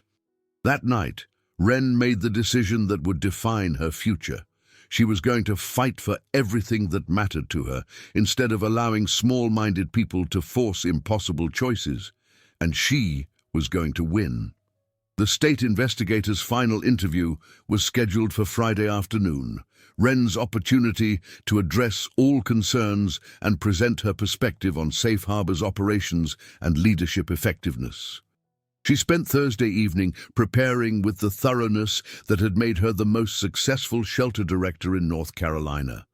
Every statistic memorized, every policy decision documented, every innovation explained with the clear logic that had convinced foundations, state agencies, and national organizations to support her work. But more importantly, she prepared to defend something she'd never had to articulate before. The revolutionary idea that professional excellence and personal fulfillment could coexist and strengthen each other. Patricia Williams was a woman in her 50s with the sharp attention of someone who'd spent decades evaluating social service programs. She conducted the interview in Safe Harbor's main conference room, surrounded by awards, commendations, and photographs that documented 6 years of unprecedented success. Dr. Holloway, I've completed interviews with your staff, board members, and residents. Before I finalize my report, I'd like to hear your perspective on the allegations that have been raised.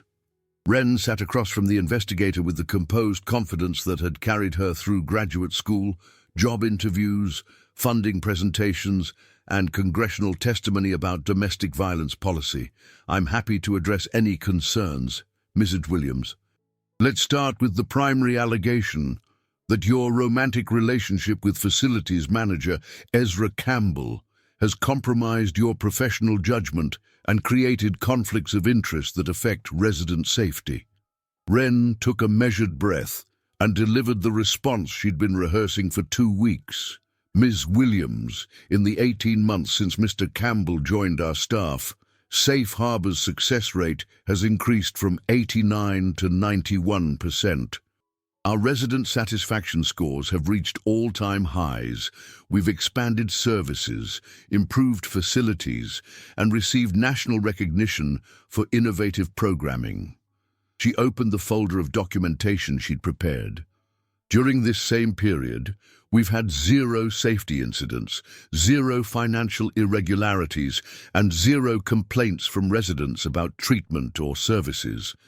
Our staff turnover rate has decreased by 40%, indicating improved workplace satisfaction and stability. Those are impressive statistics, but they don't address whether personal relationships have influenced your decision-making process.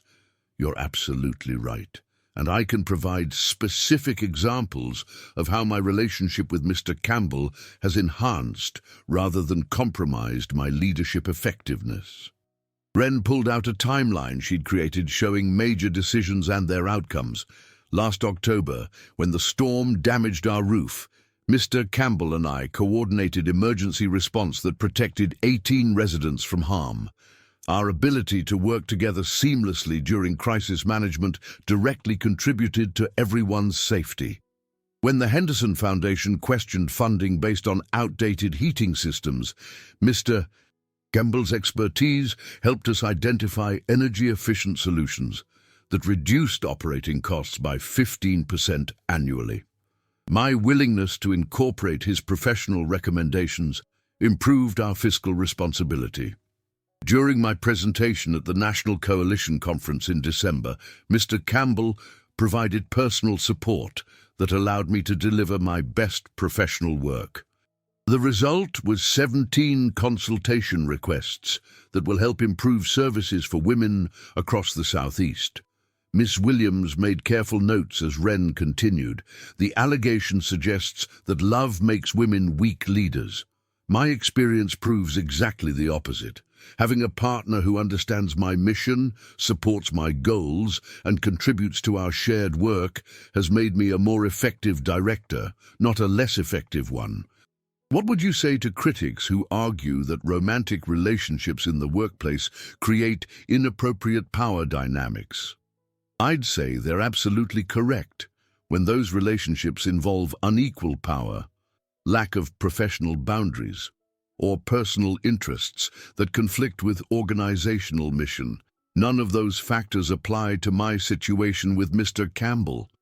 Ren leaned forward slightly, her voice growing stronger with conviction. Mr. Campbell was hired based on qualifications, not personal relationships. His performance evaluations are conducted by our board chairman, not by me. His salary and benefits are determined by established pay scales, not personal favoritism. And most importantly, our shared commitment to helping vulnerable women means our personal and professional interests align perfectly. The investigator's expression suggested genuine interest in Ren's perspective. How do you respond to the suggestion that you should choose between career advancement and personal relationships? I respond by asking why that choice is only demanded of women. Male executives, politicians, and non-profit leaders routinely have wives, partners, and families who support their careers. No one suggests that their personal relationships compromise their professional effectiveness. Ren's voice carried 15 years of accumulated frustration with double standards that punished women for seeking both professional achievement and personal fulfillment. The assumption that women can't maintain personal relationships without losing professional competence is both incorrect and discriminatory. It forces women to choose between love and leadership, when the healthiest leaders are those who have strong support systems that enhance their ability to serve others. What outcome are you hoping for from this investigation? Complete vindication of both my professional competence and my right to personal happiness. I want this investigation to prove that women can be exceptional leaders while also being loving partners. I want it to establish that Safe Harbor's success comes from innovative programming and dedicated leadership, not from personal sacrifices that have nothing to do with job performance. Ren met the investigator's eyes directly, and I want it to send a message that attacks on professional women's personal lives will not be tolerated when those attacks are based on outdated assumptions about women's capabilities. After the interview, Ren walked through Safe Harbor's halls with a sense of completion she'd never experienced before. For the first time in her career, she'd defended not just her work, but her right to have a complete life that included both professional achievement and personal love. 3 hours later, Patricia Williams called with her preliminary findings. Dr. Holloway, based on my investigation, I've found no evidence of compromised professional judgment, conflicts of interest, or negative impacts on resident services. In fact, all indicators suggest that Safe Harbor's operations have improved during the period in question. Ren felt tears of relief starting. What about the funding concerns? That's not within my jurisdiction, but I can tell you that my report will clearly state that your personal relationship has had no detrimental effect on your professional performance. Any funding decisions based on personal bias rather than program effectiveness would be inappropriate. That evening, Ren called Dr. Patricia Wells with her response to the National Director position. Dr. Wells, I'm honored by the offer, but I've decided to remain in Asheville. I believe my most effective contribution to the domestic violence prevention movement is continuing to develop innovative programs at Safe Harbor while building partnerships with organizations nationwide. I'm disappointed, Dr. Holloway, but I understand. However, I hope you'll consider serving as a consultant to help other shelters implement your therapeutic approaches. I'd be very interested in that opportunity. After hanging up, Ren found Ezra waiting in her office with coffee and the patient smile that had become as essential to her daily happiness as breathing. How did it go? I chose us, she said simply. I chose the shelter and the work, and you, and the life we're building together. I chose everything instead of letting other people force me to choose between things that all matter. And how does that feel? Like the strongest decision I've ever made. That night, as they walked through downtown Asheville, holding hands under streetlights that illuminated their future together, Ren realized she'd discovered something revolutionary. The choice between love and leadership had always been a false choice. The strongest leaders were those who had love in their lives that supported and enhanced their ability to serve others. She didn't have to choose between professional achievement and personal fulfillment. She could have both. She deserved both, and she was strong enough to fight for both. 3 months later, Safe Harbor Women's Shelter hosted its first annual Community Partnership Symposium, bringing together domestic violence advocates, social workers, law enforcement officials, and mental health professionals from across the Southeast. The event was Ren's vision made manifest.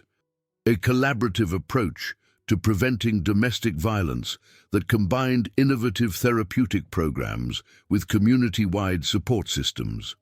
Representatives from 43 organizations attended to learn Safe Harbor's integrated model and adapt it for their own communities. But the symposium was more than just professional development. It was proof that the partnership between Ren and Ezra had created something bigger than either could have achieved alone. Ezra had designed and coordinated the conference facilities with the same attention to detail he brought to shelter maintenance. The registration process was seamless. The technology worked perfectly, and the atmosphere felt both professional and warmly welcoming. His background in community service had helped him identify speakers and organizations that brought diverse perspectives to domestic violence prevention. Ren's role was developing and presenting the therapeutic content that had made Safe Harbor nationally recognized. Her presentation on trauma-informed care drew standing ovations from audiences who understood the revolutionary impact of her approaches. The workshop she led on supporting women's economic independence generated requests for consultation from 37 different shelters. Together, they'd created an event that was already being scheduled annually and replicated in other states. The opening ceremony took place in Safe Harbor's newly expanded community room, a space that had been Ezra's design concept, but reflected Ren's understanding of what environments helped women feel safe enough to heal. Large windows overlooked the small garden they'd created together, where residents could grow flowers and vegetables that reminded them beautiful things were possible after terrible experiences. The walls displayed artwork created by Safe Harbor residents, paintings, photographs and poems that told stories of survival, strength, and hope. At the center of the room hung the framed photograph Ezra had given Ren during the shelter renovation. The image of her protecting residents during the storm, with the caption about repairs to hearts being more important than repairs to buildings. "Welcome to Safe Harbor's first Community Partnership Symposium," Ren began, addressing the audience with the confidence that came from 6 years of proven success. "Today, we're going to share innovations that have emerged from a simple belief that helping women heal from trauma requires communities that support both their immediate safety and their long-term empowerment." She gestured to Ezra, who stood at the back of the room coordinating logistics with the quiet competence that had made their partnership so effective. "This symposium exists because we've learned that the strongest programs are built by teams that combine different expertise towards shared goals. Safe Harbor's success comes not from any single approach, but from collaborative leadership that recognizes every team member's contributions." The audience followed her gaze to Ezra, and several people nodded in recognition. Many had heard about the investigation that had tried to undermine their partnership and the vindication that had followed.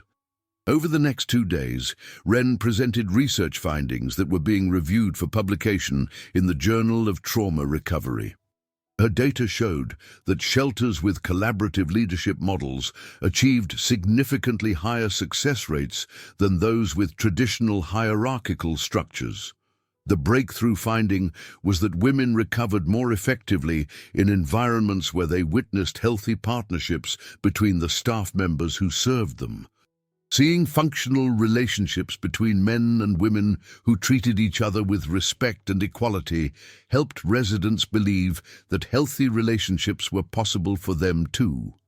During the lunch break on the second day, Dr. Angela Rivera from the University of South Carolina approached Ren with an opportunity that felt like confirmation of everything she'd fought to prove.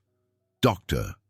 Holloway, I've been following your work for years, and this symposium demonstrates exactly the kind of community-based approach we want to research and replicate. Would you be interested in a university partnership that would allow you to continue directing Safe Harbor while also developing a training program for domestic violence professionals nationwide?" The collaboration would provide resources for Safe Harbor's expansion while creating a pipeline of trained advocates who understood trauma-informed care and collaborative leadership models. It was the perfect integration of Ren's commitment to hands-on service with her desire to influence policy and practice on a national level. And unlike the Washington position she turned down, this opportunity allowed her to remain in Asheville with the community and the partner who'd become essential to her effectiveness. I'm very interested, Dr. Rivera. When can we begin discussions? The final evening of the symposium concluded with a celebration that felt like both an ending and a beginning. Safe Harbor's current and former residents attended, along with conference participants, creating a community gathering that showcased the ultimate goal of all domestic violence work. Women who'd healed from trauma and rebuilt their lives as autonomous, empowered individuals. Maria Santos, who'd completed Safe Harbor's program 8 months earlier, spoke to the assembled group about her experience. When I first came to Safe Harbor, I was broken in ways I didn't know could be healed. Miss Ren and her team didn't just give me a safe place to sleep. They showed me that I could be strong and still accept help, that I could be independent and still be part of a community, that I could trust again without being naive.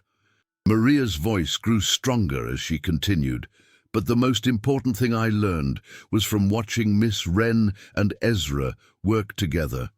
They showed me that the right kind of partnership makes both people stronger, not weaker. That love doesn't mean giving up who you are. It means becoming the best version of who you are. The applause was immediate and sustained, but Ren felt most moved by the expressions on the faces around her. Former residents who'd gone on to build healthy relationships, staff members who'd learned that professional excellence and personal fulfillment could coexist, and conference participants who were returning to their communities with new models for collaborative leadership.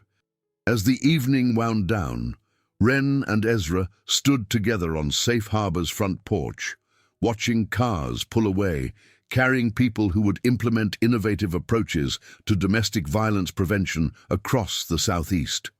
"Look what we built," Ezra said quietly, his arm around her shoulders as they surveyed the building that had become so much more than either had imagined when they first met. "Look what you built," Ren corrected. Then she paused, reconsidering. "Look what we built together." The distinction felt important. 6 months ago, she would have insisted on taking credit or responsibility alone. Now, she understood that the strongest accomplishments were collaborative efforts that honored everyone's contributions. "Do you know what I'm most proud of?" she asked. "Tell me, not just that we proved our critics wrong about love and leadership, that we proved that the best way to help other people heal is to heal yourself first. That we showed everyone watching that women can have extraordinary careers and extraordinary relationships without compromising either." Ezra's smile was warm and proud. "And that we did it all without giving up who we are individually." As they locked up the shelter together and walked hand in hand to Ezra's truck, Ren reflected on the journey that had brought them to this moment. 18 months ago, she'd been a successful but isolated professional who believed that strength required solitude and that accepting help diminished her ability to help others. Now she was part of a partnership that had multiplied her effectiveness, expanded her impact, and created a model for collaborative leadership that was being replicated across multiple states. She'd discovered that the choice between love and leadership had always been a false choice created by people who benefited from keeping women divided against themselves. The truth was simpler and more revolutionary. The strongest leaders were those who had strong support systems that enhanced their ability to serve others. Tomorrow, she would begin developing the university partnership that would train a new generation of domestic violence advocates. Next month, she would present her research at the International Conference on Trauma Recovery.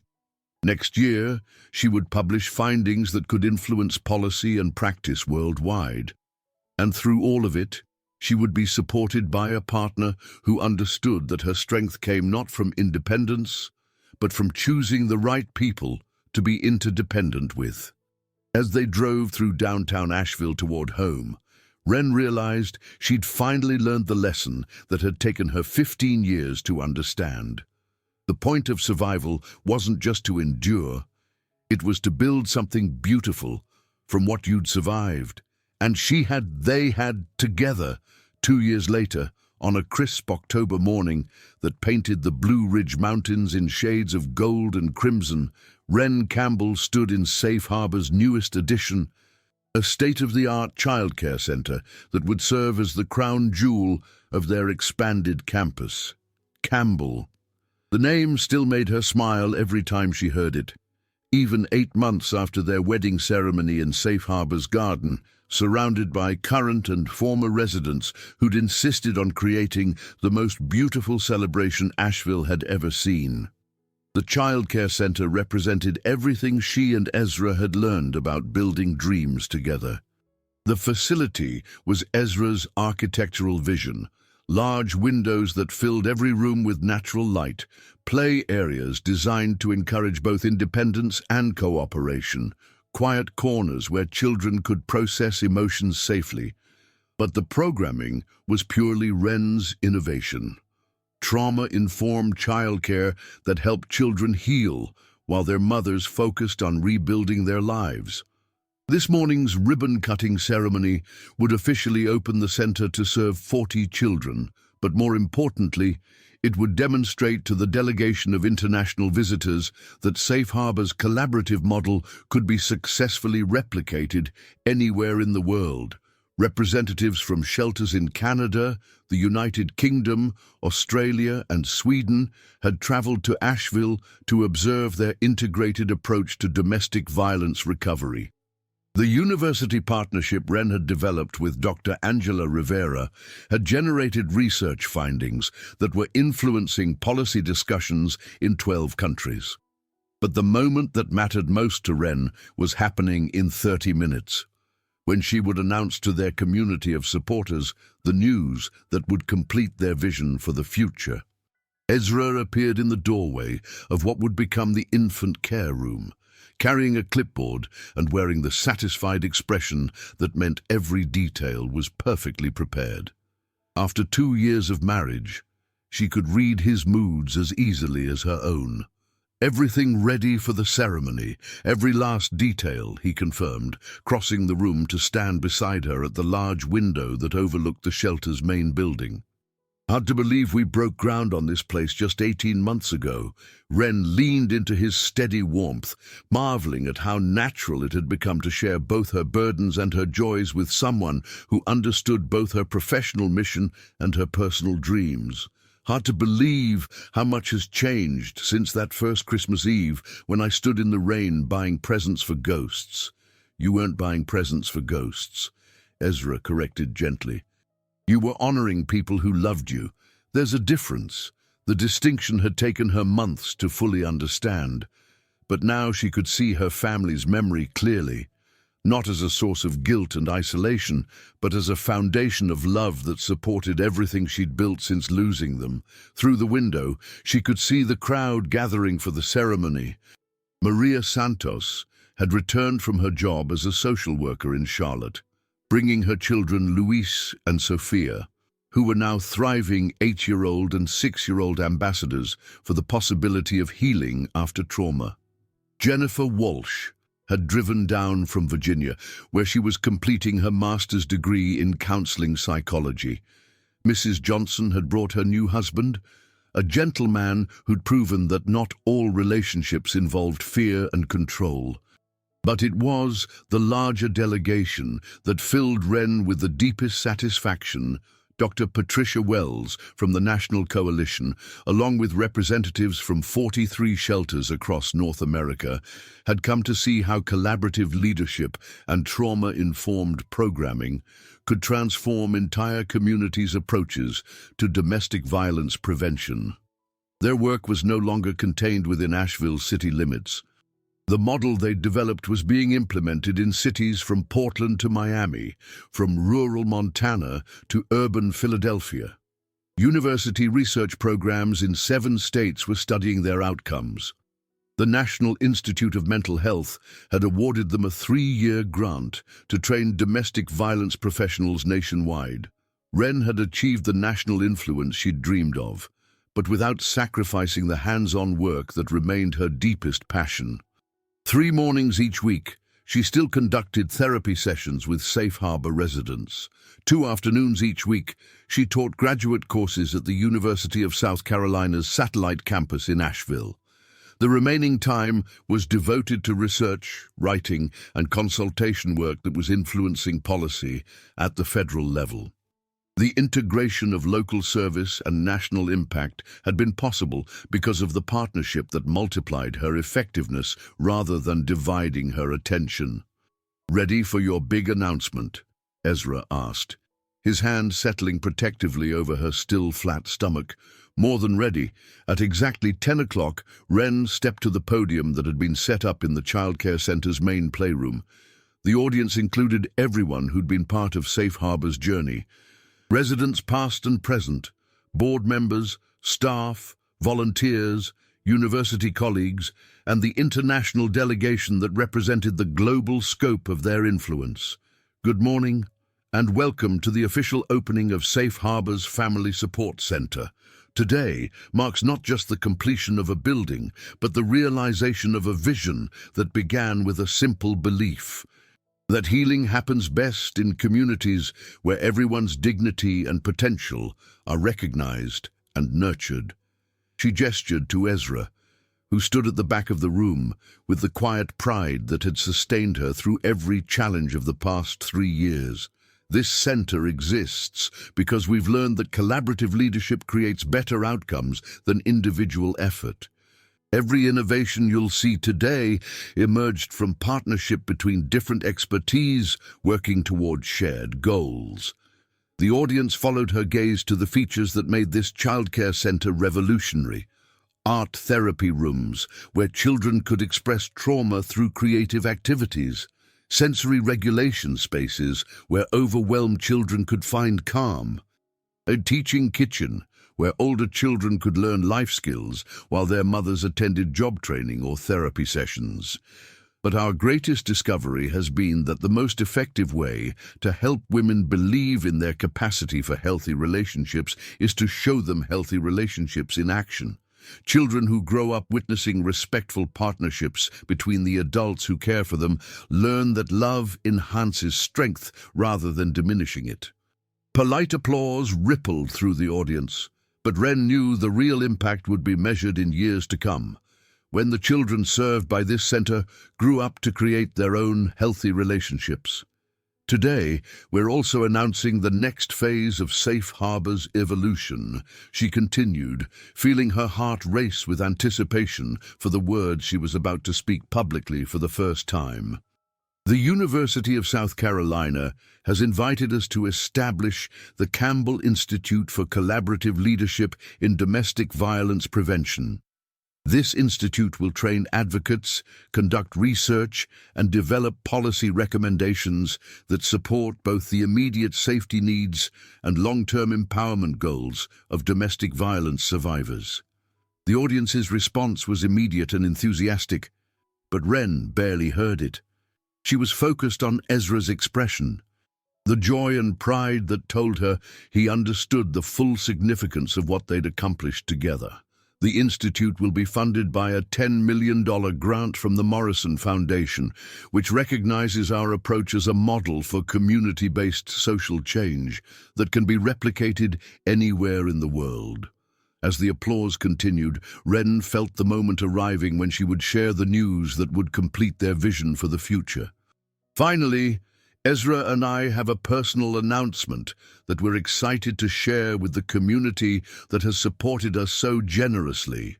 She found his eyes across the room and smiled with the pure happiness that had replaced the careful composure she'd maintained for so many years. This spring, Safe Harbor's extended family will welcome its newest member. Ezra and I are expecting our first child in May. The explosion of congratulations and applause was immediate and heartfelt, but what moved Ren most was watching the faces of the women who'd been safe harbor residents. Their expressions showed not just happiness for her personal joy, but recognition that pregnancy and motherhood could coexist with professional leadership and community service. She was modeling something many of them had been told was impossible. Having both career achievement and family fulfillment without compromising either. After the ribbon-cutting ceremony concluded and the crowd moved to the reception in Safe Harbor's garden, Maria Santos approached Ren with 8-year-old Luis and 6-year-old Sofia in tow. "Miss Ren, the children have something they wanted to give you for the baby." Luis, now a confident third grader with his mother's determined spirit, handed Ren a carefully wrapped package. Sofia, who'd grown from a shy 4-year-old into a chattering 6-year-old artist, bounced on her toes with excitement. "We made it ourselves," Sofia announced proudly. "Mama helped, but we did all the important parts." Ren unwrapped the gift carefully, revealing a handmade baby blanket decorated with embroidered flowers and the words, "Welcome to our safe harbor family," stitched in childish but determined handwriting. "This is absolutely beautiful," she said, her voice thick with emotion. "This baby is so lucky to be welcomed by friends like you." "Will the baby live at Safe Harbor too?" Luis asked with the practical curiosity of a child who'd spent his early years in transitional housing. "No, sweetie. The baby will live with Ezra and me in our house. But the baby will grow up knowing that Safe Harbor is part of our family, just like you and Sofia, and your mama will always be part of our family." Maria's eyes filled with tears. "You gave us more than housing and counseling. Miss Ren, you gave us an example of what healthy love looks like. Luis and Sofia talk about you and Ezra all the time. How you work together, how you respect each other, how you make each other stronger. That's the greatest compliment you could give us, Maria." As the afternoon reception continued, Ren moved through conversations with visitors from around the world who wanted to understand how Safe Harbor's model could be adapted for their own communities. Each discussion reinforced what she'd learned about collaborative leadership. The most sustainable solutions emerged from partnerships between different perspectives and expertise. Dr. Elizabeth Johansson from Stockholm asked about funding models that supported long-term sustainability. Ren explained how their combination of government grants, private donations, and university partnership had created diversified revenue streams that protected the program from political changes. Sarah Mitchell from Toronto inquired about staff training approaches that prepared advocates to recognize and address secondary trauma. Ezra joined the conversation to discuss facility design elements that supported both resident and staff well-being. Dr. James Morrison from Melbourne wanted to understand how they'd built community support that extended beyond the shelter walls. Ren and Ezra together described the network of local businesses, faith communities, and volunteer organizations that had become invested in domestic violence prevention as a community-wide responsibility. Each conversation demonstrated the truth they'd discovered about leadership. The most effective advocates were those who could collaborate with diverse stakeholders while maintaining clear vision and unwavering commitment to their mission. As evening approached and the international visitors departed for their hotels, Ren found herself alone with Ezra in the garden they'd created together behind Safe Harbor's main building. The space had evolved from a simple landscaping project into a therapeutic environment where residents could experience the peace that came from nurturing, growing things. Tonight, with October's golden light filtering through the trees they'd planted 3 years ago, the garden felt like a metaphor for everything they'd cultivated together. Beauty that had grown from careful tending, patience, and faith that good things were possible even after devastating loss. "How are you feeling about today?" Ezra asked, settling beside her on the bench they'd installed for quiet reflection. Grateful, she said immediately, proud of what we've built, excited about what comes next, and peaceful in ways I never thought possible. She leaned against his shoulder, marveling at how completely her understanding of strength and independence had transformed over the past 3 years. 3 years ago, I thought accepting help meant giving up control. Now I understand that the right kind of partnership actually gives you more control over creating the impact you want to have. What do you think our daughter will learn from growing up here? The question made Ren's heart race with anticipation and responsibility. They'd discovered the baby's gender the previous week, and knowing they were expecting a daughter had made the future feel both more exciting and more urgent. I want her to learn that strength comes in many forms, she said thoughtfully, that you can be fierce and gentle, independent and connected, professionally ambitious and personally fulfilled, that the women who change the world are usually the ones who refuse to accept false choices about what they're allowed to want. Ezra's smile was warm with understanding, and that the best way to help other people is to build a life that demonstrates what's possible after healing. The conversation was interrupted by the sound of car doors slamming in Safe Harbor's parking lot. Through the garden's entrance, they could see Janet Morrison arriving with her arms full of boxes, followed by several current residents carrying flowers and decorations. "What's all this?" Ren called out. "Surprise baby shower planning session," Janet announced with the determined efficiency she brought to everything from filing paperwork to organizing celebrations. "We're not letting you leave tonight without at least getting started on planning the most beautiful baby shower Safe Harbor has ever hosted." Over the next 2 hours, the garden filled with women who'd been touched by Safe Harbor's mission in different ways. Current residents worked alongside former residents, board members collaborated with university colleagues, and volunteers shared ideas with staff members about creating a celebration that would welcome the next generation of their community. The planning session became something more meaningful than party logistics.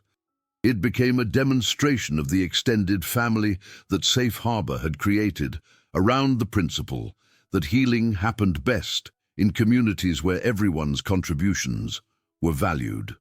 Jennifer Walsh, now in her final semester of graduate school, suggested incorporating art therapy activities where guests could create pieces for the baby's nursery. Mrs. Johnson, whose confidence had grown dramatically over her 18 months in the program, volunteered to coordinate catering from local businesses that supported Safe Harbor's mission. Maria Santos proposed inviting former residents from across North Carolina, creating a reunion that would show current residents the long-term possibilities for their own futures. Dr.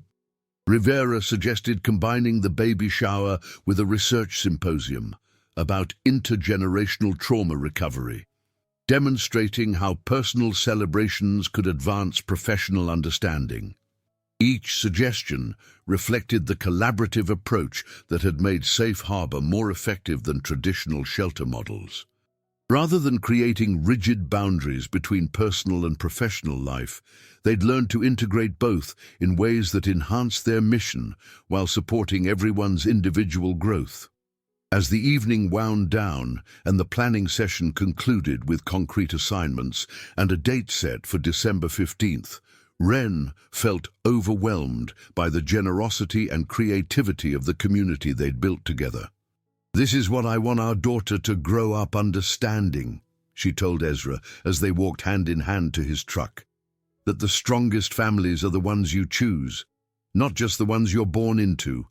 That healing creates connections between people who understand that everyone deserves support and celebration."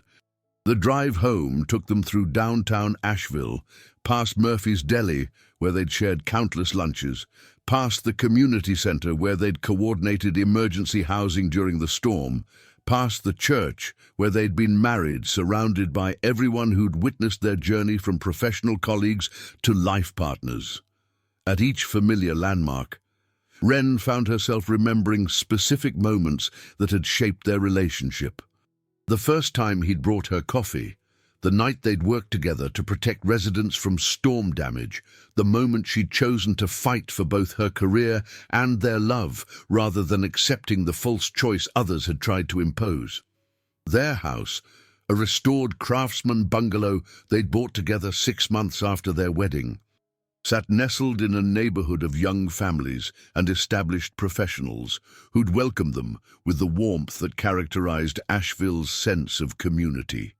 The nursery they'd been preparing occupied the sunny back bedroom that overlooked their small garden where they grew vegetables and herbs that Ezra used in the meals he cooked for them.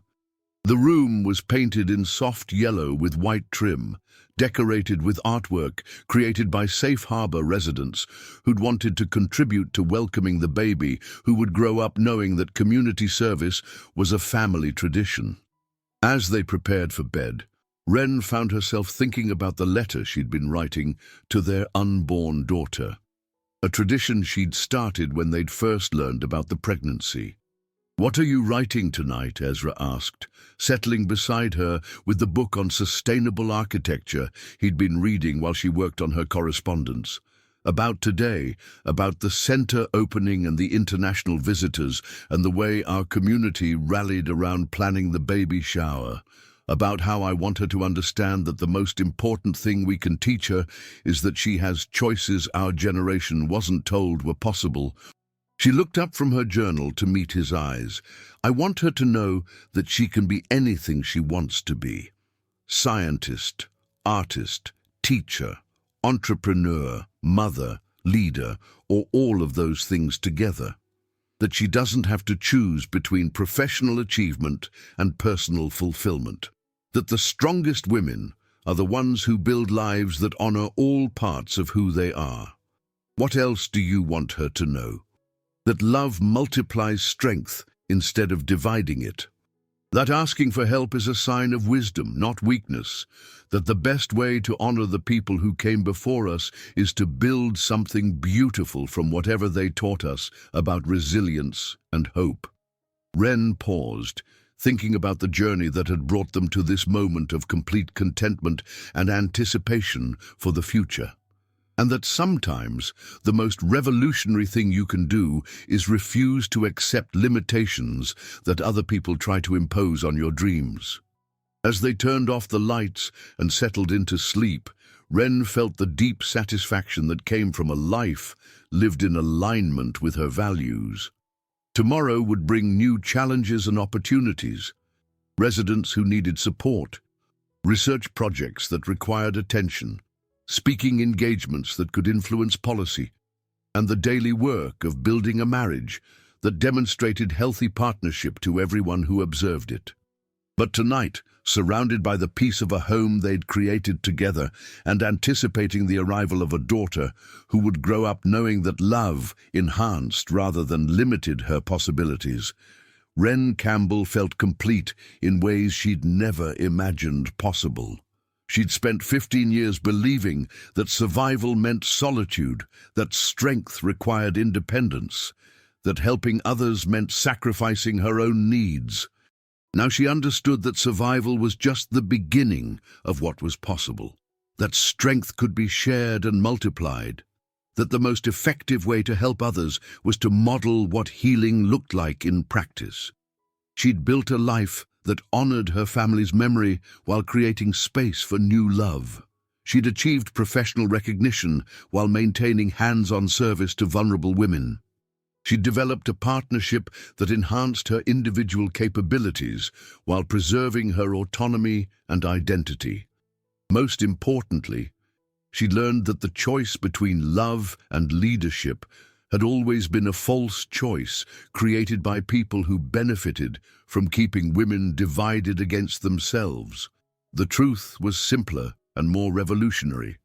The strongest leaders were those who had strong support systems that enhanced their ability to serve others. The most effective advocates were those who demonstrated through their own lives that healing, growth, and happiness were possible after even the most devastating losses.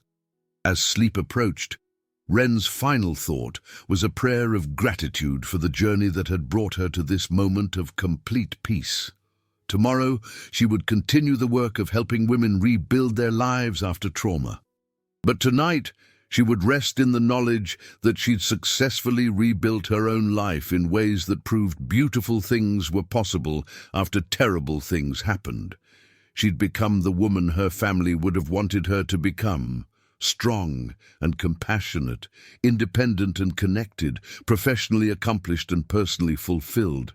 She'd chosen everything, and everything had chosen her back. The woman who'd once saved everyone but herself had finally learned to save herself too, not by retreating from the world, but by building a life so beautiful and purposeful that it inspired others to believe in their own capacity for healing and happiness.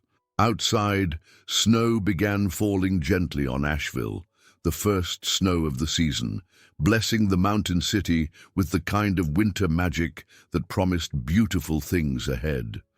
Inside, Ren Campbell slept peacefully in the arms of love, surrounded by the life she'd built from the worst thing that had ever happened to her, dreaming of the daughter who would grow up knowing that women could have everything they wanted if they were brave enough to refuse artificial limitations and wise enough to choose partners who enhanced their strength rather than diminishing it. When kindness had broken down her walls, it had revealed not weakness, but the foundation for building something even more beautiful than what she'd protected so fiercely. And that something was a life without walls, a life of open doors, extended hands, and love that multiplied everything it touched. I hope you enjoyed today's story. Subscribe to the channel so you don't miss more stories like this. Leave a like and comment below what you thought of the story. See you in the next video.